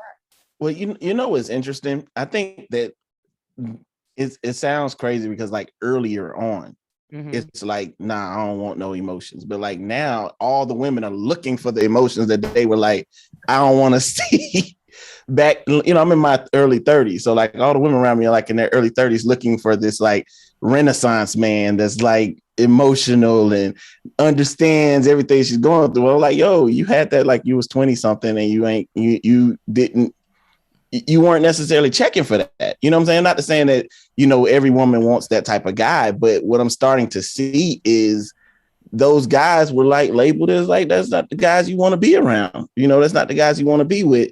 And in a way, sometimes men change. When like I was the type that was like, oh yeah, I was the nice guy. And I was like, yeah, that shit ain't working. So I'm about to goddamn switch it up because I want what I want. And so I think that that's what's happening is like when men were being like that, they don't get the kind of attention that they want. And then so you switch it off. You turn into something that you may not necessarily want to be with. You know what I'm saying? And then later on, of course, y'all get into relationships and then you through your back and forth, and then that's where the maturity happens. Yeah. But from my experience, that's what I've seen. It's like women are looking for men like that now. And I'm talking to my homeboys. They're like, nah, man, I tried that. That shit don't work for me. I'm moving like this. But women got to, Yeah. I think we have to do something different. Well, I mean, look at Sierra and Russell Wilson and how she was doing. Like, it's at the end of the day, you got to choose. You want chaos or you want peace. Ugh. And the whole concept of somebody being a lame because they don't want to do chaotic things, Yeah. that has to get away from us, Yeah.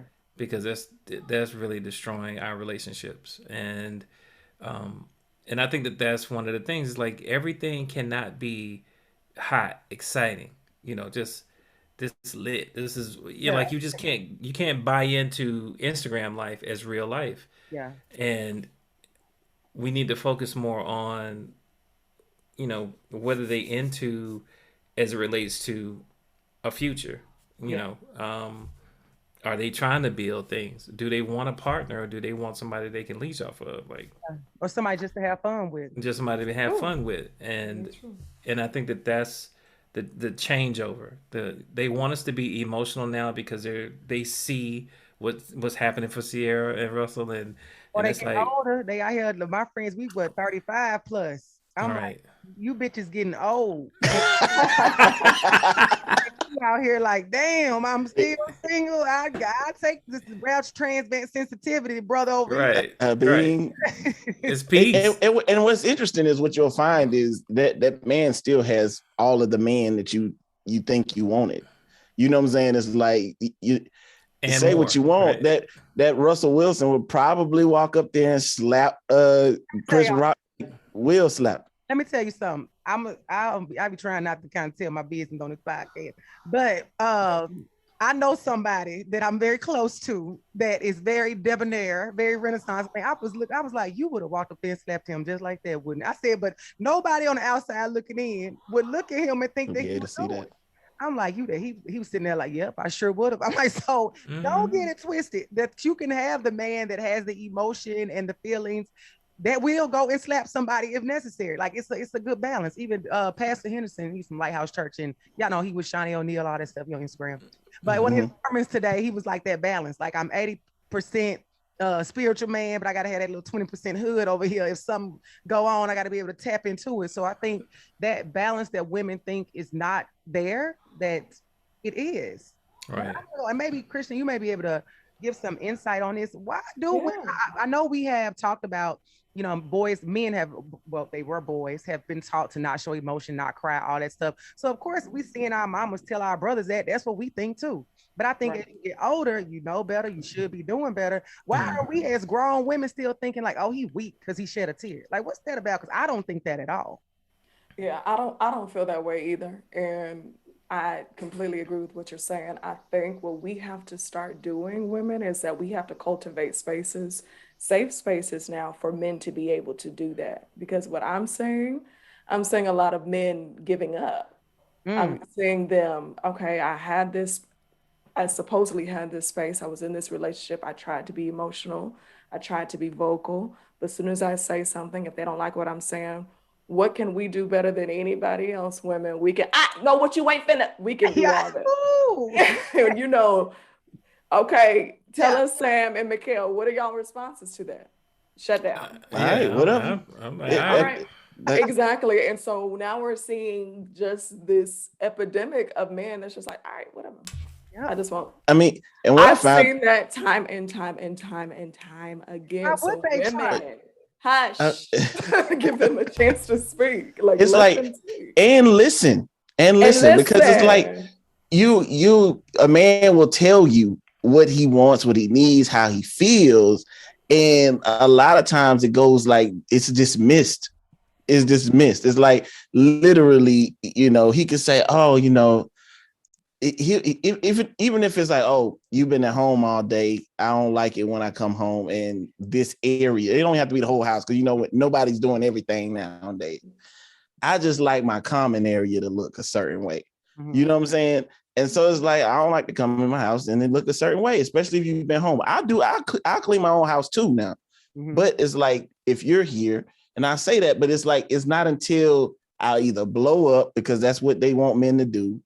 You know, or decide like, yo, I don't want to do this with you. Like, I'm literally not fucking with you. That it's like, oh, you know, you did say that. Oh, you did say you. It's like, why is it that a man has to like, you know, lose it for somebody to listen to him? Exactly. You know what I'm saying? And that's unhealthy. So we need to cultivate these spaces where we give our men permission to speak. And like you said, we listen, we hear them, like we genuinely listen. I'm gonna give y'all some grace. Honestly, I don't know that Black women had the skill set to do it. Like this, we're talking about communication skills. Yeah. And more often than not, I found just with my clients, people don't have skills. They don't have. We have survival skills. Like we know how to survive. We don't know how to live. Yeah. And so thrive. Yeah, and thrive. Yes, and I think that's what the issue is here. It's like it's one thing to say that Black women need to cultivate that space, and we need to cultivate that space for you. Oh, for sure. I don't know. Well, now y'all kind of took it, which y'all did what y'all had to do, just like Mama has to do what she got to do. Y'all have that. I get that, but we didn't try to get in the way. I'll say that, right? So I don't know that women know how to cultivate that space, and I've kind of put the onus back on us, to be honest with you, because it's not fair for me to expect you to do something that you don't have a skill to do. It's like I can't expect you to build a house if you've never picked up a hammer before. That's not fair. But the other side of that, though, I think with cultivating spaces and doing what you're saying, we don't have a lot of skills. Because I think about that room I was in last night with my sisters. Like one of my sisters is that's her thing going off. Like you said, like she know it, she own it. I'm like, girl, I don't know if you ever get a man married or nothing, because that's just her thing. She go off, and I'm like, no man is gonna deal with your disrespectful mouth. Like, why would they? So the other side of that is we're talking about, men going to therapy.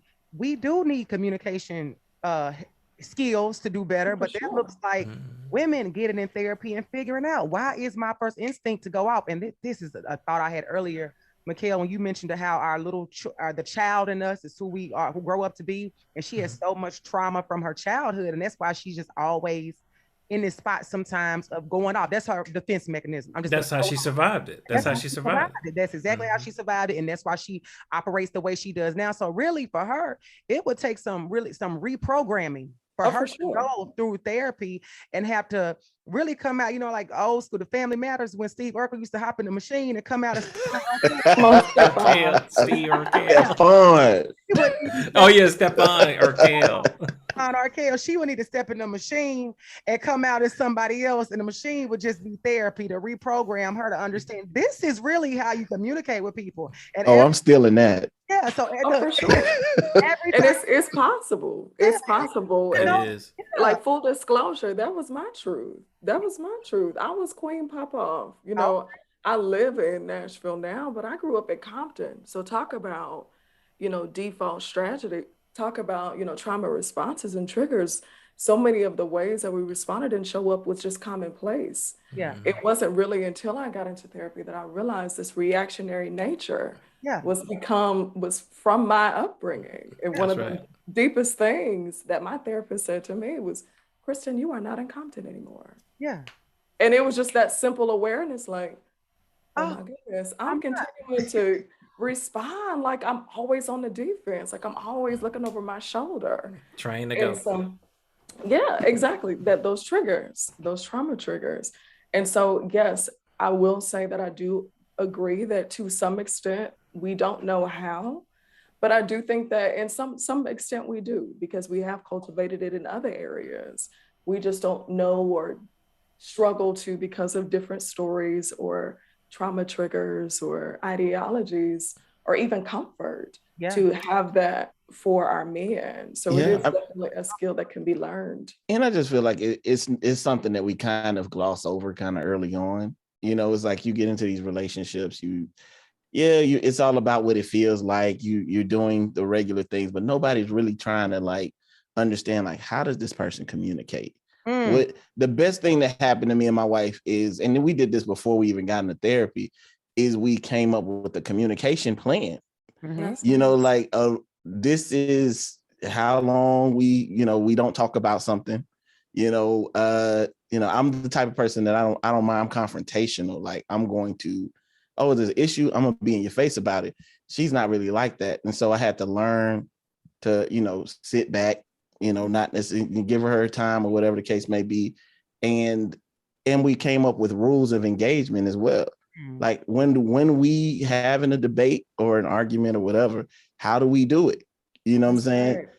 She doesn't like, it's funny because I'm really like, I'm passionate about other things, but when me and my wife talk, I'm like not really super passionate because I don't like to like be angry when I speak to her, but she takes it as like, I don't care. And so I had to like kind of care more during the argument. Like I have to kind of like make it clear, like, okay, I'm in this, but it's more so like I have to change my tone to be a little more engaging than to just be like, okay, so what do you want to talk about? So meeting her where she is. Yeah, kind of meeting her there, kind of. And so it's like just learning how to communicate is a big deal. And there's a lot of times we don't get to that point until we've had 4 or 5 arguments down the line. You don't know what triggers this person. You don't know what, you don't even know they don't want you cussing at them. They don't want you yelling, and it just becomes an issue. And so it's like, when we're talking about like creating those spaces, it's like being intentional about those type of things. Yeah, you're talking about purposeful dating. You're talking about purposeful relationships. Taking the time, the communication plan and the rules of engagement is awesome. I hope y'all put a pin in that, write that down, because more people need to do it. But also on the front end, something I always say people do not do is they do not spend enough time anyway getting to know somebody before they start a relationship with them. Like you just met this person, you have not dived in. And mind you, you get to know a person forever. You aren't going to know every single thing about them even before you say I do. But there are some core fundamental things that you do need to know, and communication is one of those. You need to understand how you do communicate. But also that goes to something you mentioned, Christian, in regards to it was around accountability. I think that that's another piece that for women on our side, it has to be some kind of ownership that, you know, if I'm a person that always feels like I'm going off, I got to own that a little bit and acknowledge that I have to do something different because this is not going to work, you know? And that's a huge part. We do suffer because even with me having a relationship podcast, a lot of times I have women on the show and it's always like, you know, you talk it through, you try to figure it out. If it doesn't work, then you probably should just end the relationship, go your separate ways. Relationships are not like that. It's not that easy peasy where it just don't work, go your separate ways. It's a lot more sticky in there. And sometimes it comes down to us being able to be a little bit more accountable for our role and the space of, I have this brother sitting here in front of me and I made it where he's not even comfortable crying in front of me because he feel like I'm a, you know, make him feel less than, make him feel weak. I'm a joke about it, you know, so many things. But it rolls back to what you already said, the communication. We got to talk about this, you know. And well, hell, I was thinking about you got to talk about it, but hell, how you gonna talk to me about it if I'd have made it where you don't want to talk to me about it? Oh, it's like a never-ending cycle. Look at you. But so it can be broken. It can be broken though. It sure can. It definitely can. And that is why we are here. But yeah, we have to, I think, women making it a safe space for the men to be comfortable showing the emotion. We gotta stop making fun of them for video games. We gotta stop for whatever hobby. Let them have their things. They don't make fun of us for what we do. Let them. Yeah, I mean, nobody cares when y'all watching the Housewives for 2-3 hours. It's like nobody gives a shit. Binge, like go watch that.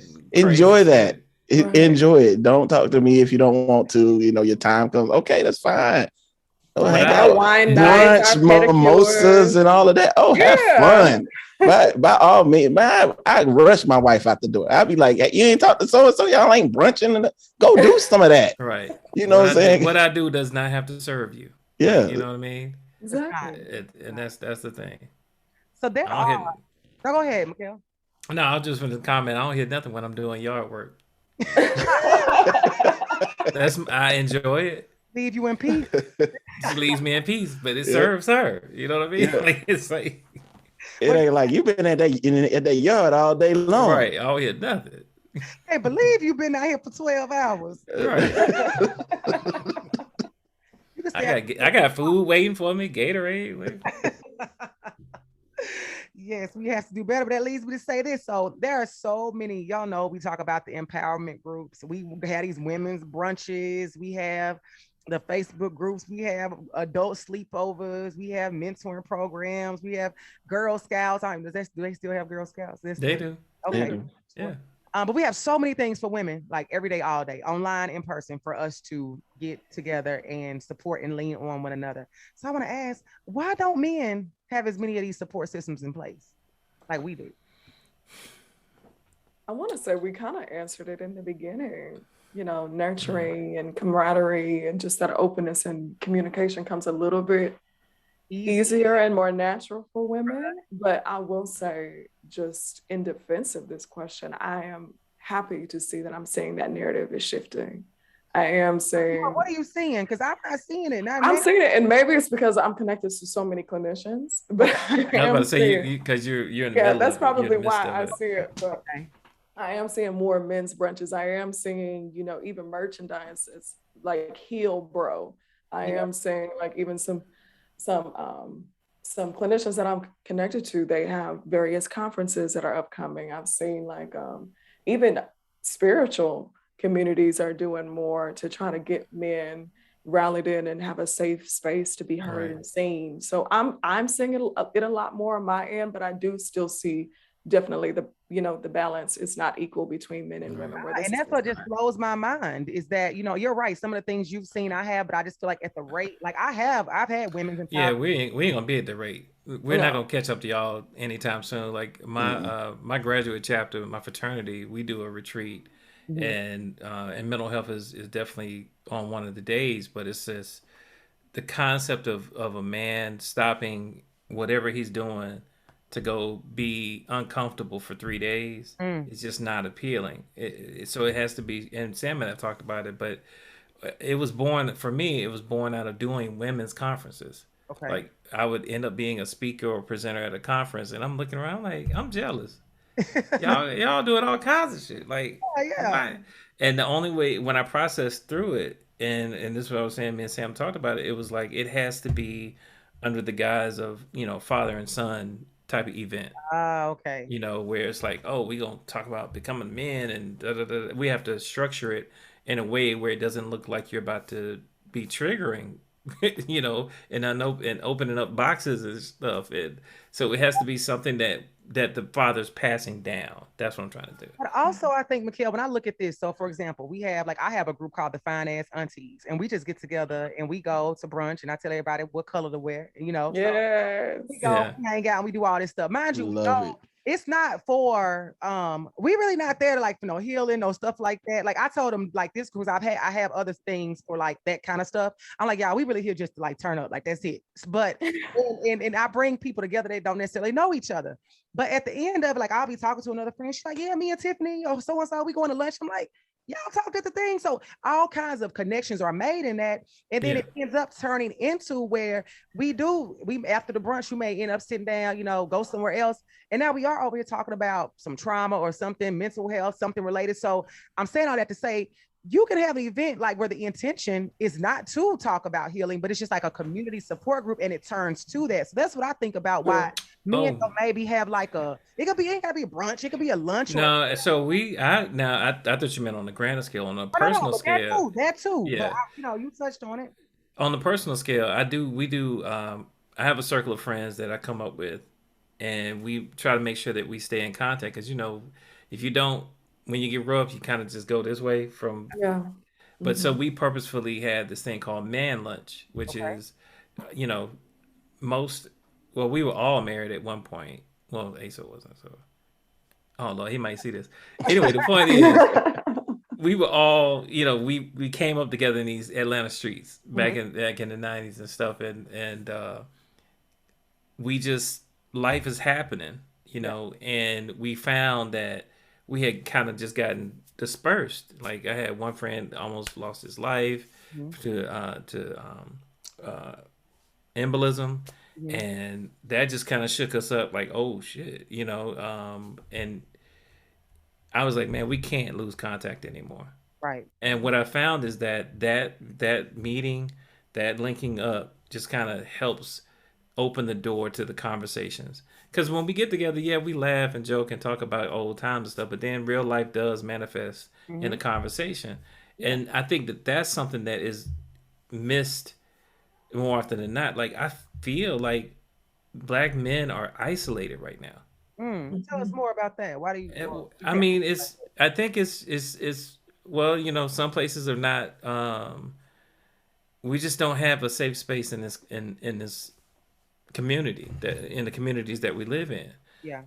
And most of us have a trauma response of trying to hustle. So if I got time to be awake, I got time to make money, Yeah. da da da da da. And those relationships that you're making money with are not genuine, close to your heart relationships. Right. Like, and then there's a portion of us that kind of lose contact with our families that we grew up with Yeah. in the pursuit of money. Yeah. I do feel like, and Sam and I, we had an It's episode where it's the pursuit of money is definitely an anchor in a lot of the issues that we have in terms it's of it's, just it's about I need to provide. I need right, to be at a certain space financially, and then right, and then when you get that little free time, you want to be drunk, you want to be high, you want to right. Having you want sex, you want to watch the game, you want to have sex, like that's where when you get that little bit of release, that's where that goes to. It's not going to like, hey man, I'm really in a messed up space right now. Or like right, by the time they get to that point, something has happened, Yeah. and that's kind of what we've been trying to prevent is like having conversations while you're in the space. Yeah. It's like getting to the point where you can talk about it while you're going through it, not like after the fact. It's like, yeah, I really messed up. Yeah. I really, I really did, this. I'm really in a messed up space. I'm fully depressed. I'm in a deep depression, and I think that pursuit of what you're trying to do in life is usually what men get kind of caught up in. It's, especially because they're like trying to provide. They want to be able to take care of their kids, take care of their wives, and be in a certain financial space. And so do you think that the pursuit of the money, like that culture, that grind culture, because I've been broke before, I never want to be broke again, or I'm just trying to reach a certain level in life. Do you feel like that working so much pulls them away from wanting to use any free time for a men's support group or something? Well, yeah, I mean, but at the end of the day, this is about being a man. Like, we don't cry because I'm gonna be a man. Right. Like, I honestly, I'm not putting it all on women, but if what was Chris Rock's joke? If y'all would accept a man in a cardboard box, we'd be some cardboard box living motherfuckers. Like, it's we literally shape our lives based on our mothers, then our wives, and I obviously there are girlfriends in between. But the point is that we want to be seen as men. We don't want to be seen as less than Yeah.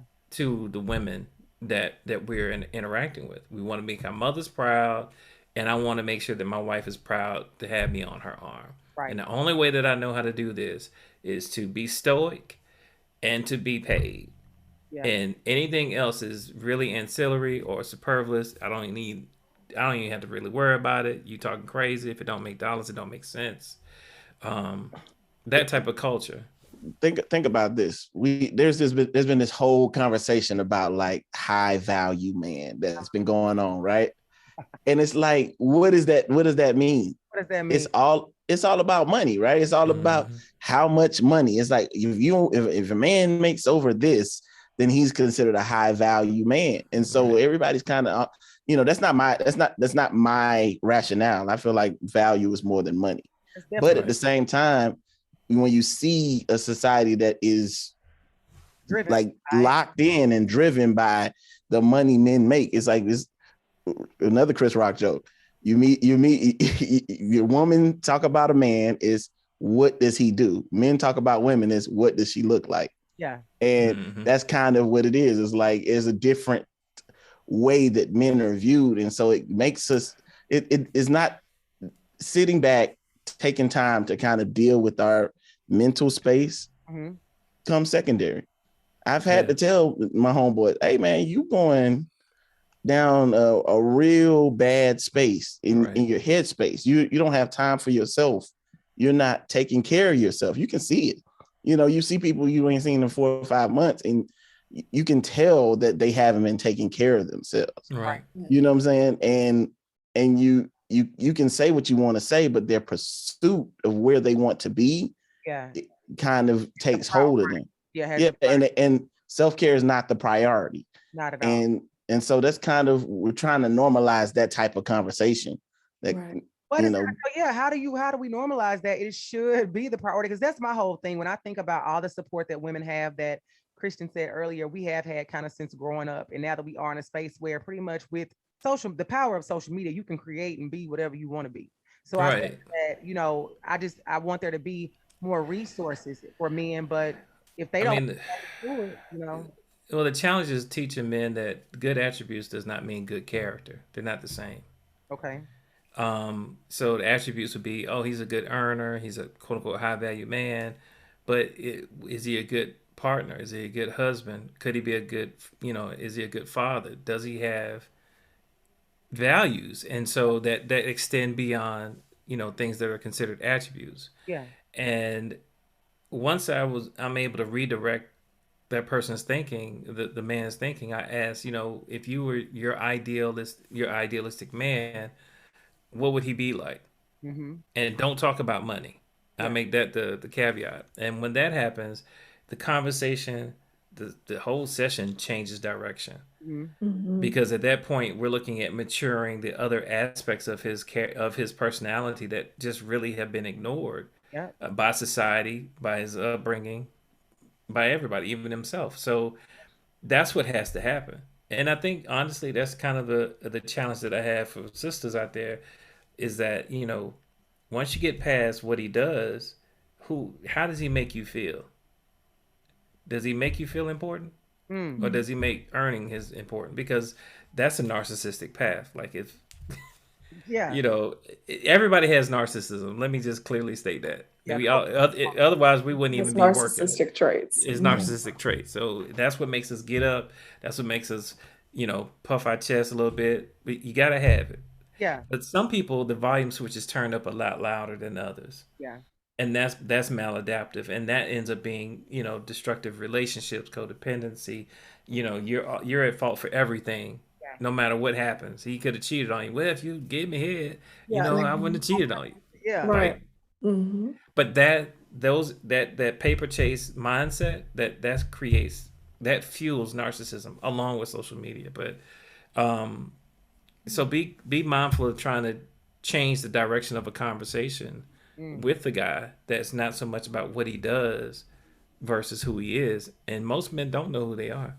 You're right. And I asked, I had a girlfriend, we had a conversation and we were talking about some things with her and her partner. And I kept asking her that question. I was like, how does he make you feel? And she kept telling me things that, like that he does for her. Like he started Mm-hmm. taking me on more trips. He started buying me more. So I said, girl, I said, how does he make you feel? I said, what if the pandemic shut the world back down again tomorrow? Would you still want to be with this person? I don't think I There ever you got go. an answer. So like just tapping into those things. But Right.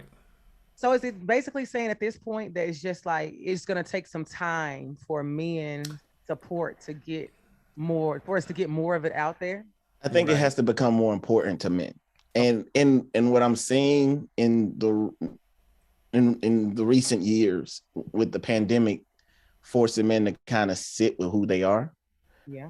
sit with the decisions they made in life. Yeah. I think that you're starting to see the shift in like them saying, oh, look, I've been doing all this hustling and now I'm here and I'm still not okay. Like I'm at home with my decisions that I've made and I'm not fine. And so you see, I mean, I talked to Mikell and he's like, yeah, I'm seeing more men wanting to work on themselves. Mm-hmm. I'm seeing more men in my sessions when it used to be I had a bunch of women as clients. Now I'm getting men as clients. I mean, from the podcast, I'm getting messages on a regular like, hey, send me some resources. Where can I go get some help, some assistance, some resources?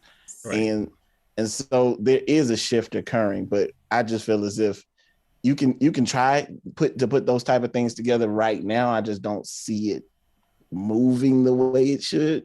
And the thing about it, because we try to get participation, and we got people that listen to the podcast. They listen, they love it, they interact. But I just don't see that they're taking the next steps outside of just wanting to get some therapy is one thing. Wanting to actually go on a retreat and work on yourself is a completely different thing. Yeah. You get what I'm saying? And so, No I just think it just takes time, and we're trending in the right direction, and I think that's a good thing. Definitely. Yeah, I agree. I would say that just like you said earlier, Sam, I think that conversations like the ones that we're having are starting to normalize it more because, it's one of my favorite sayings that, what we permit, we promote. So if we are giving more space to conversations like this, if we are giving more credence, more energy to these types of instances, it does start to, even if it's just inch by inch, but it does start to just tilt the scale so that Absolutely. we can start to affect change. And you said, Mikell, you're seeing a difference. I know that I am. Even if it's subtle, we do see the shift happening. So I think it's having more shows like this. So, I mean, you're going to have to do a series, sis. Right. I mean, there needs to be some more substance. Right. Like we can't be online arguing about who's splitting the bills every week. Like, Exactly. it's time to talk about like what's real and what we need. And so it's just, and making sure our children learn these skills. Please let them so learn. that we really can see the shift. Exactly. And that's why it was so important last night with the conversation I was having with my family. It wasn't any men there, but my nieces were, who are, the age range of, I think the ones there like in their 20s, early 20s, And sometimes they are Oh, that's impressionable, great. you know, so being able to talk about that and talk about what they should be seeing, and me now being getting to a space where I can tell them or say things to my sisters like, you know, that your attitude is not going to promote you keeping a man around, and them being able to say like, you're right, like I can't say certain stuff to people and think that it's going to work, or can't say certain stuff to a man and think that's going to help his mental health. So I think those are conversations we just will continue to have to keep chipping away at the iceberg. So I do want to ask y'all this though. What are some kind of like to debunk some myths out there about therapy? What are some misconceptions that you all think people have about therapy that kind of may be stopping them from even signing up? Other than, you know, they used to say, you know, you was crazy if you went to therapy. No, that's not true. You're not crazy if you go see a therapist. But what else would you all say people may be, you know, in the dark or confused about when it comes to therapy that may be stopping them from going right now? Well, one of my favorite things to remind people when I'm asked this question is that you do not have to wait until you are in crisis to go to therapy. Often people ask me, like, you know, when's the best time to go? I'm like, yesterday. Yeah. Right like, now. Yeah. like what you doing later tonight? Like, Right. I can definitely give you some connections. Saying all that to say that, you know, it doesn't have to be, I don't know if it is definitely in part the media and history, just kind of the historical context behind what therapy has been, especially to our community. But understanding that therapy is your safe space. It is the one space that you have where you are allowed to be selfish, where you are allowed to talk about you, to deal with your stuff, and to do so in a space and with a person who will help you improve. And so one of the biggest things that I love so much about this conversation that I had with a client who was a male, you know, when we first started working together, and I told him I was going to take this and I was going to spread it because it was good. But I asked him, I said, okay, so what was it that made you say now is the time? Like, I'm ready to do this work. And he said, well, I wear glasses, so I have an optometrist. When I wanted to get in better shape, I joined an MMA class. Um, I've had braces growing up, so I had an orthodontist. Um, I have all of these other things that check up and that I take care of when it comes to my physical body. Why not have something that deals with the most important organ that I have, my brain?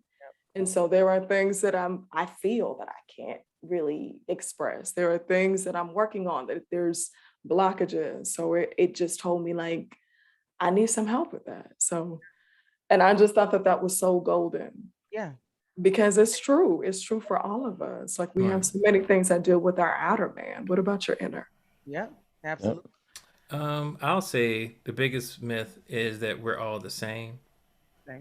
I learned. So if they, I learned. Yeah, I learned. yeah, and that's the thing is like there are people, there are a lot of people that have gone to therapy either through couples at this age in our life, right? Like at least some kind of space they've, whether it was through your minister or through your work or whatever EAP. And what ends up happening, they'll go for the first time and they don't know they're supposed to be doing work. That's the other myth. They'll come and then they'll be like, man, this shit ain't working. It's a waste of my time. And then when you reintroduce the idea and, people are like, man, I'll get feedback like, man, this was a great, I really enjoyed this. And I said, well, you probably could have enjoyed your last therapist if you had showed up. Like you have to be engaged. This is not one-way street. I'm not Jesus. Yeah. You know what I mean? Like you have to come in and put in that work and understand that there are several theoretical approaches in therapy. The one that most famous is like what was the TV show The Sopranos?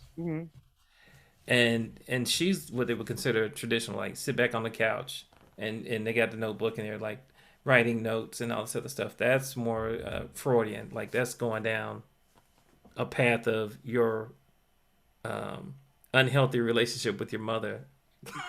Yeah. Well, I think it's unhealthy. Let me say that in my opinion. Yeah. That's one theoretical that's one process. That's not all therapists. Right.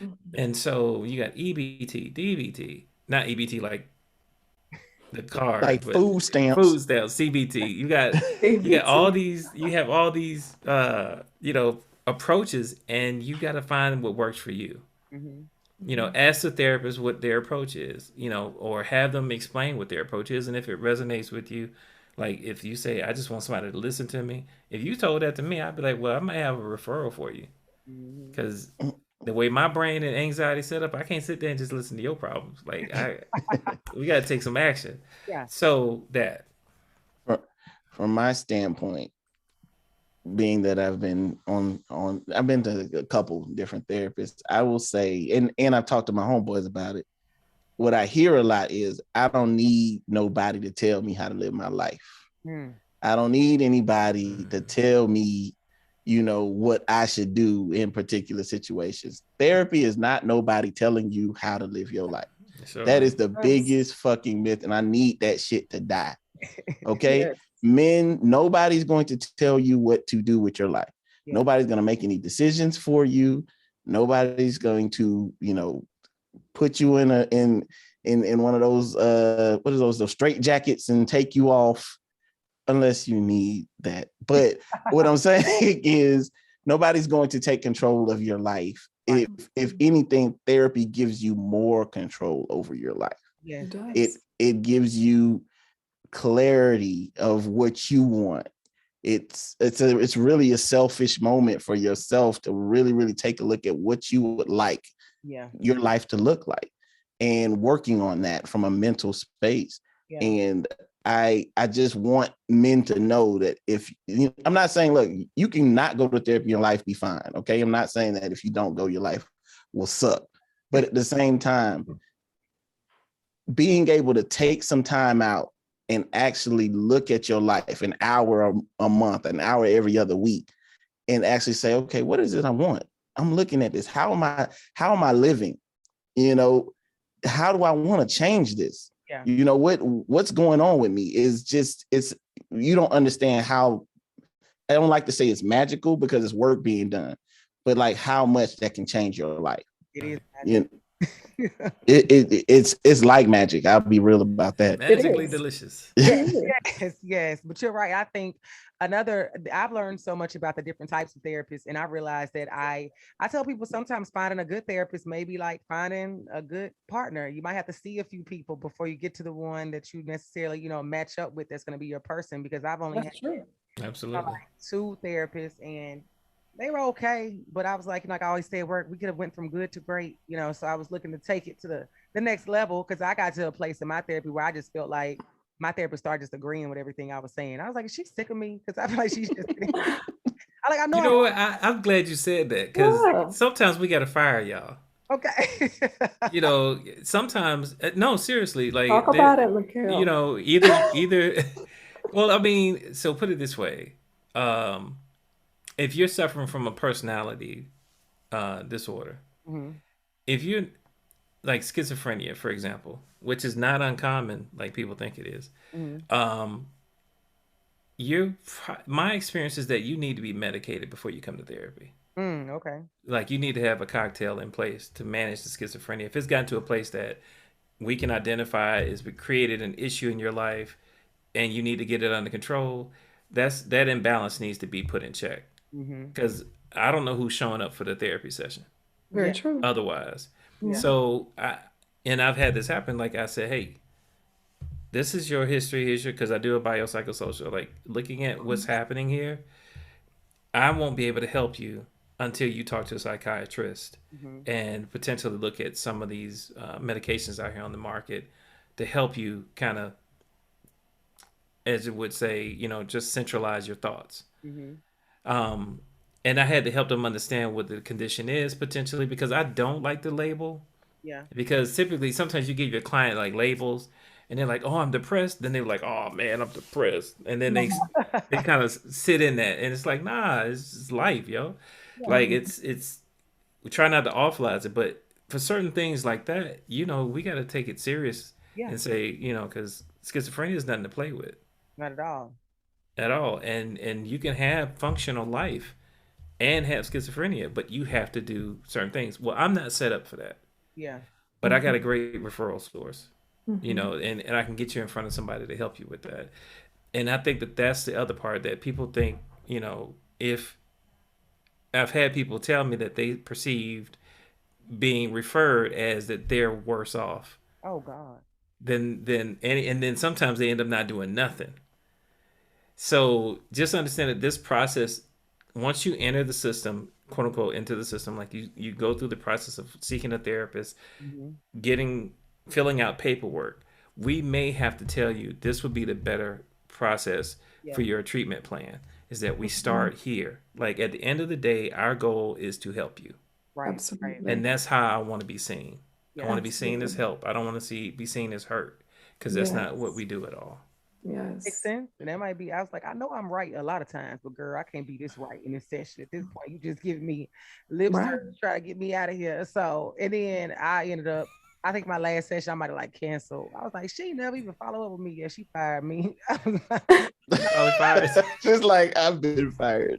You ain't doing the She- work, girl. She's like going through it. She's like, I've been fired. You ain't fucking with me. yeah, like got another one. I actually start with a new therapist, I think next week or something like that. So Oh, good. yeah, so I found out, and it was so crazy. With I found her just through like I think Psychology Today. It was reaching out to people like reading bios and stuff. Oh, okay.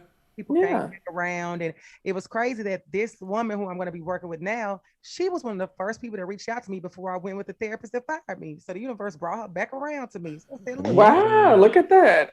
I know, right? she meant, and I liked her from the beginning. I don't know why. It must not have been time for me to be with her then. Like, I'm about to say it wouldn't. It Well, wouldn't brought her sometimes back around. it Brought is, you back but- around. Yeah. so yeah, it worked out how it was supposed to. But yeah, so I think people just don't, if and I think the biggest part of that is if people have questions that may be kind of keeping them away from therapy, ask those questions. Like, I know some therapists will do consultations. I know some will hop on a quick phone call, whatever the case may be. Don't let something that you just may be a little ignorant to and not know stop you from possibly possibly making one of the best decisions of your life. So Right. on that note, we'll be right back with the Living Single segment.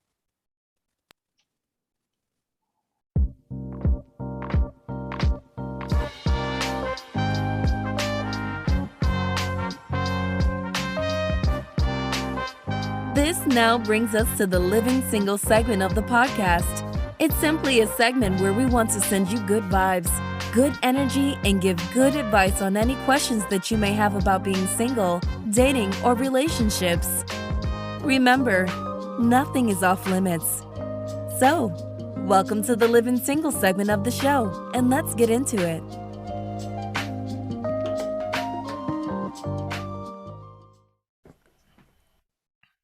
And we're back. So, guys, today's question is from our Instagram DMs. And if you want your question answered on the show, make sure you send it in to our website, www.shannamontana.com, or you can always write us on Instagram. So, today's question reads, my wife and I have been married for 5 years, and I'm starting to get that quote unquote itch. It's not the 7-year itch, but the itch is coming. I catch myself looking at other women and thinking about them sexually. I'm watching more porn than usual, and I have even started replying back to women who slide in my DMs, and I used to never do that. My wife is still attractive to me, and she is doing nothing wrong. It's all me. What can I do to stop this itch? Because if the urges and the opportunities keep coming, I may not be able to stop myself for much longer. So, what do you all think? What does this brother need to do? I'm processing everything you just said. So am I. That's exactly what I'm doing too. I hate that he talk about it like it's like an illness or something like that. Like, Well, I get it, but it's like, okay, sir, there's a lack of accountability there, bro. Like, but I'll say this from a relationship standpoint. I think the thing about being married is you have to have tough conversations as a married person. Mhm. A lot of times when they start saying, oh, I'm getting this itch, it's nothing my wife is doing, or it's just me that is thinking like this, whatever. There are conversations that are in that relationship that are not being had. And what I would say is you have to give yourself a license in your marriage to say what you actually feel. And one thing that me and my wife do, we don't do it all the time because it's not always, it doesn't keep things peaches and rainbows. But once a year, we do a state of the marriage where we talk about things that may hurt each other's feelings. Ooh, I heard another married couple say that.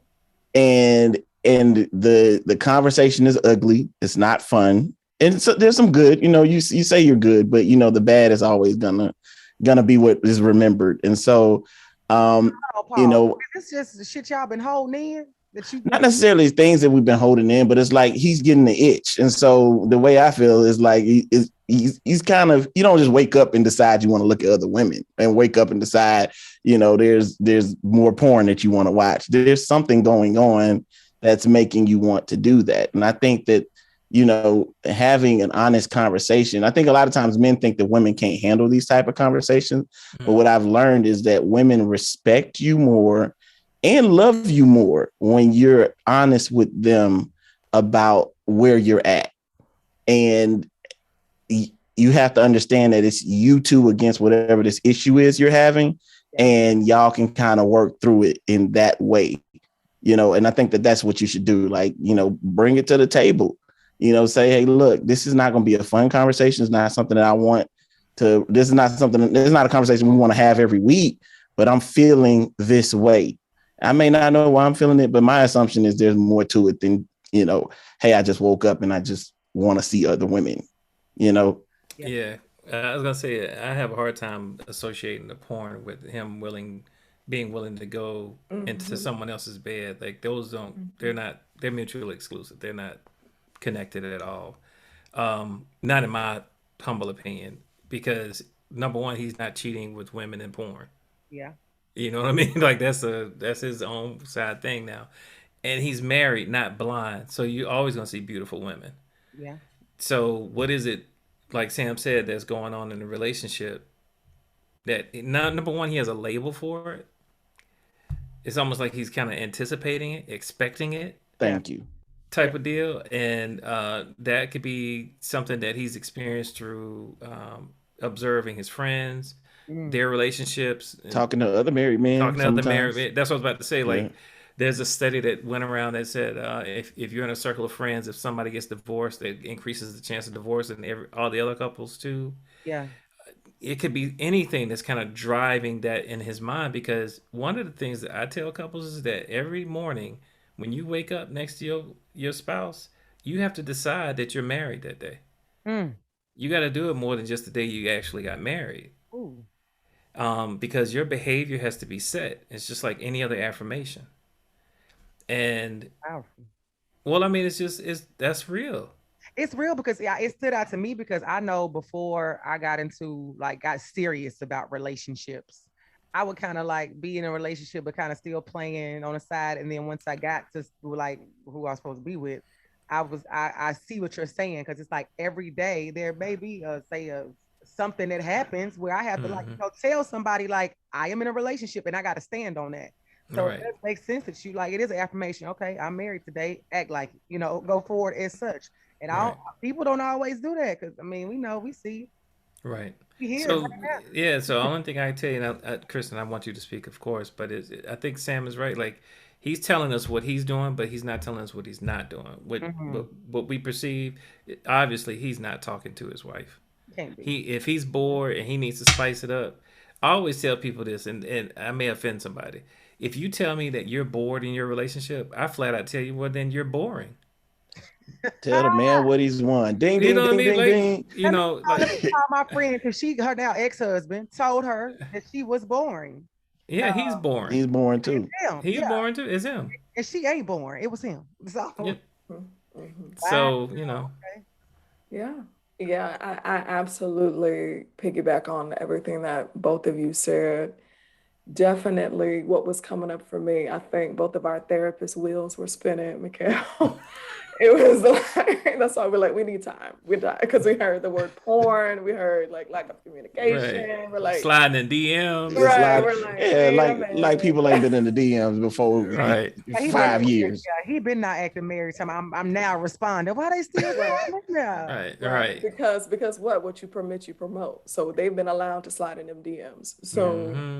So one of the things that's coming out for me is like, okay, so if I were to give you a lemon, and it doesn't matter if that lemon was in the sun, if it was in the fridge, if I found it in the backyard, when you squeeze that lemon, what's going to come out of it?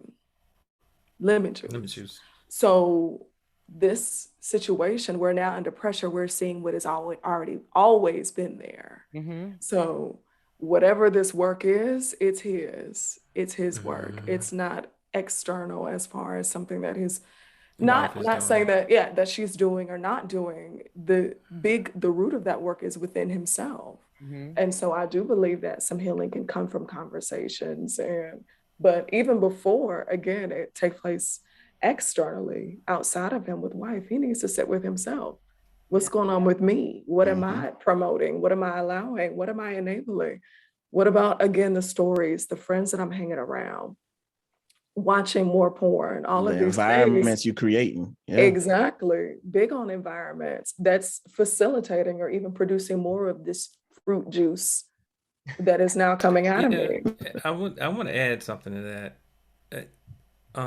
It feels like so. There's this concept of meaning. Everything has meaning. Right.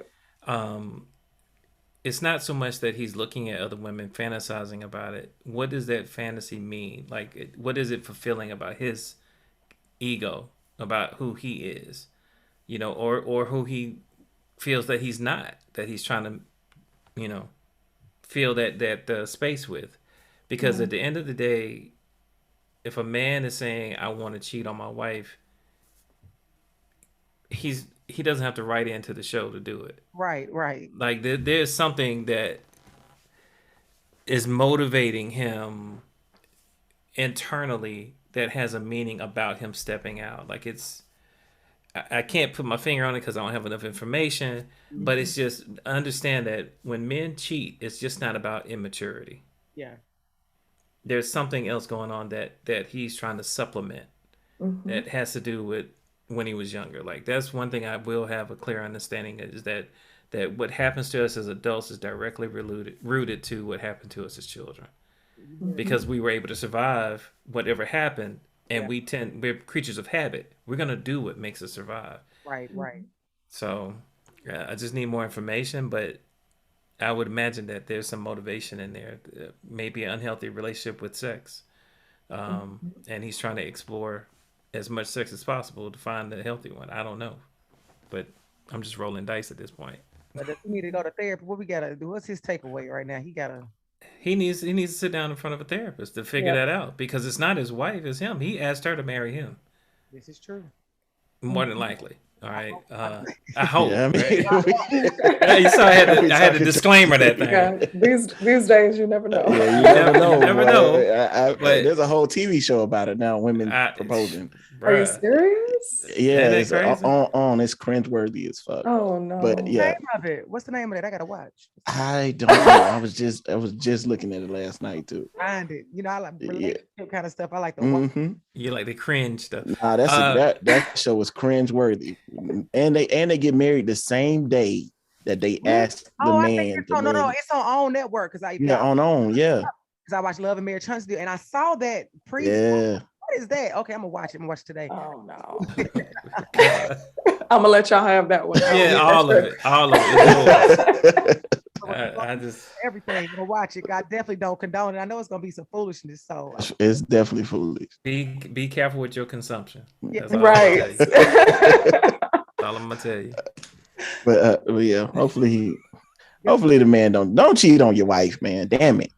Well, if Isn't you got that- married, let me say this: if you got married, you didn't marry her. Your vow is to God. yeah, So, because marriage is an institute, is a ministry of the church. yeah. So your vow is to God. It's not to her. Depending on his faith, right, Don't will cheat. determine. Don't cheat on God. Don't break Don't your cheat word on to God. God. Look, bro, Good. you look at That's you. good. Look at you. That's I always good. tell. I had a conversation with people all the time when I tell them about how when I get in relationships, I don't worry about me and cheating on me. Like if I get married, I'm like, because there's between if he bold enough to break his vow with God, and I know for damn sure he ain't worried about me. So Mhm.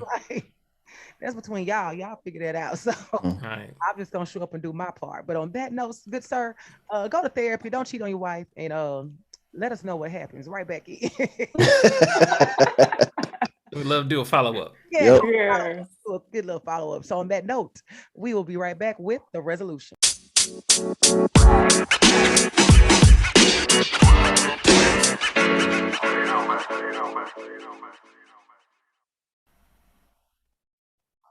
So now this brings us to the resolution segment of the show. We're going to do a quick roundtable discussion of you all's final thoughts of today's episode. So I pose the question, what would you all say the resolution is for men to know it is okay to go to therapy and that they should be on this journey of healing for themselves and generations to come after them? So basically, why should they go to therapy? Long and short of it. I mean, as long as you have breath, you should want to be the best version of yourself. I mean, I don't care what your vocation is, whether it's picking up trash or heart surgery. You should always want to be a well-rounded person. And I find it hard to believe that you can be that without being challenged of your thinking. And one of the attributes of therapy is that we challenge maladaptive thinking. Like it's not going to just go, you're not going to say something crazy, quote unquote, and it'd be like, oh, okay.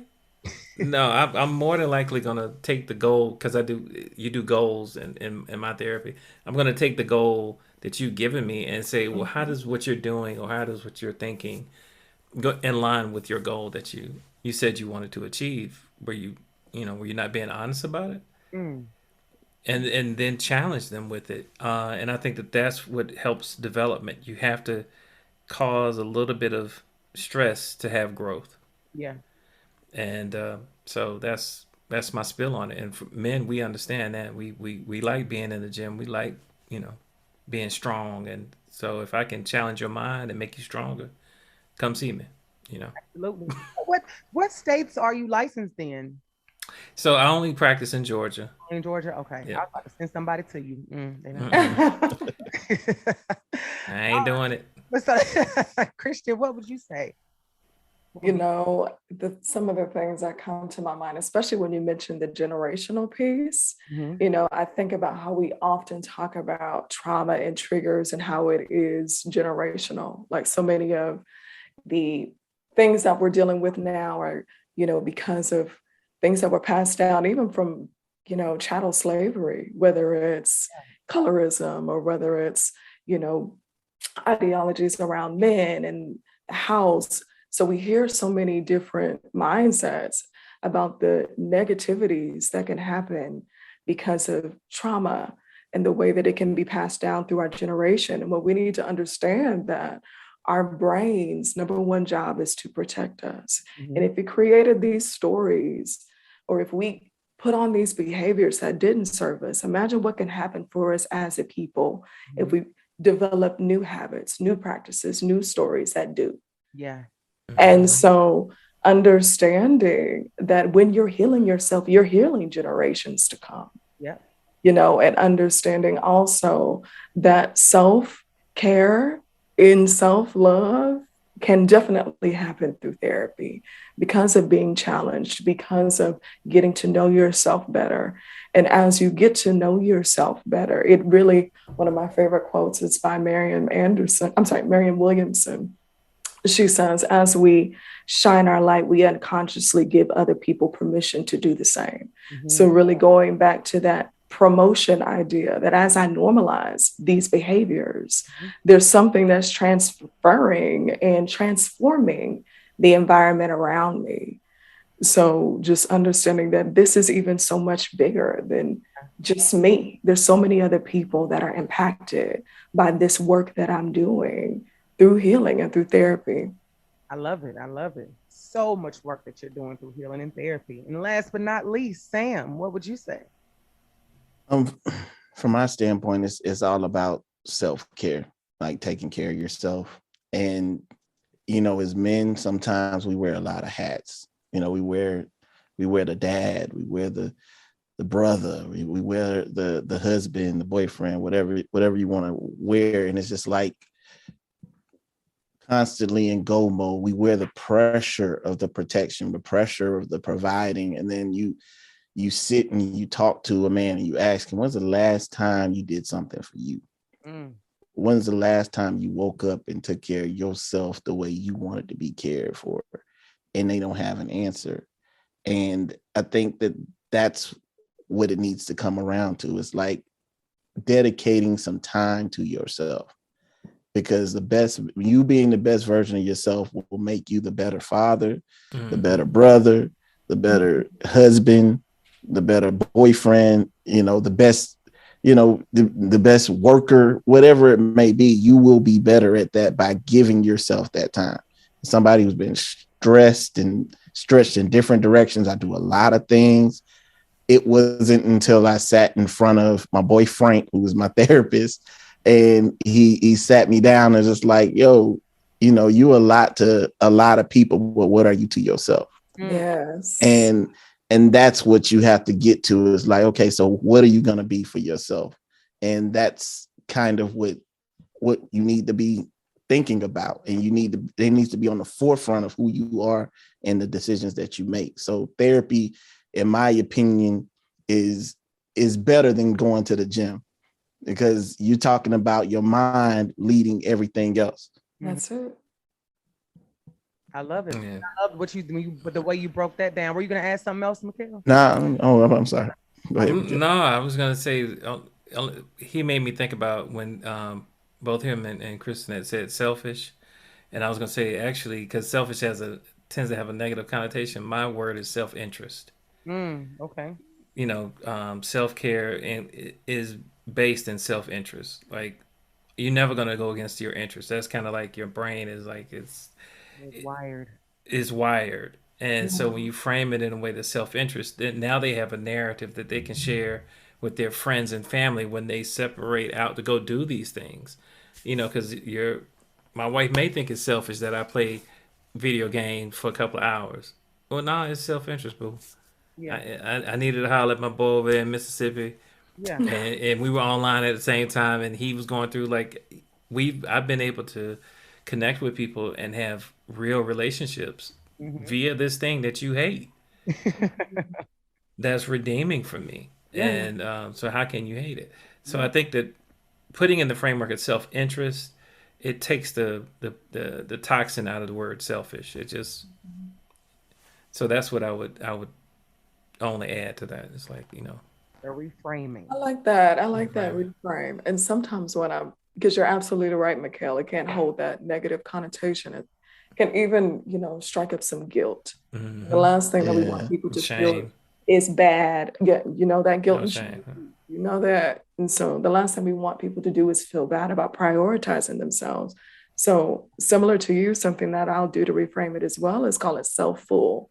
So even to what you said, you playing the video games or, going to golf with your friends, that you filling your cup. This is how I'm absolutely, giving myself this fullness that I need to be the best version of me. Yeah. And that's all we can do. So on that note, give yourselves a round of applause. A great episode, y'all. You dropped so many gems. I learned so much today. Your opinions are always valued and appreciated on this show. But before we wrap, I want you to everybody to tell the people where they can find you in no certain order. Just tell the people, social media, website, wherever. Just let the people know where they can go to locate you. Yeah. So everybody, you can find me, Kristen, at KJ the Counselor on all social media platforms. Love it, love it. And you can just find me on Tell Mikell, all social media platforms, Twitter. I haven't been on Twitter lately, not with Tell Mikell, because that's my foolishness area. Yeah, Twitter been jumping since the Oscars. So I mean, I got to change my Twitter from my Instagram because I'm two different people on it. Anyway, that's another story. We just started talking about something else. Yeah, my bad. Sorry.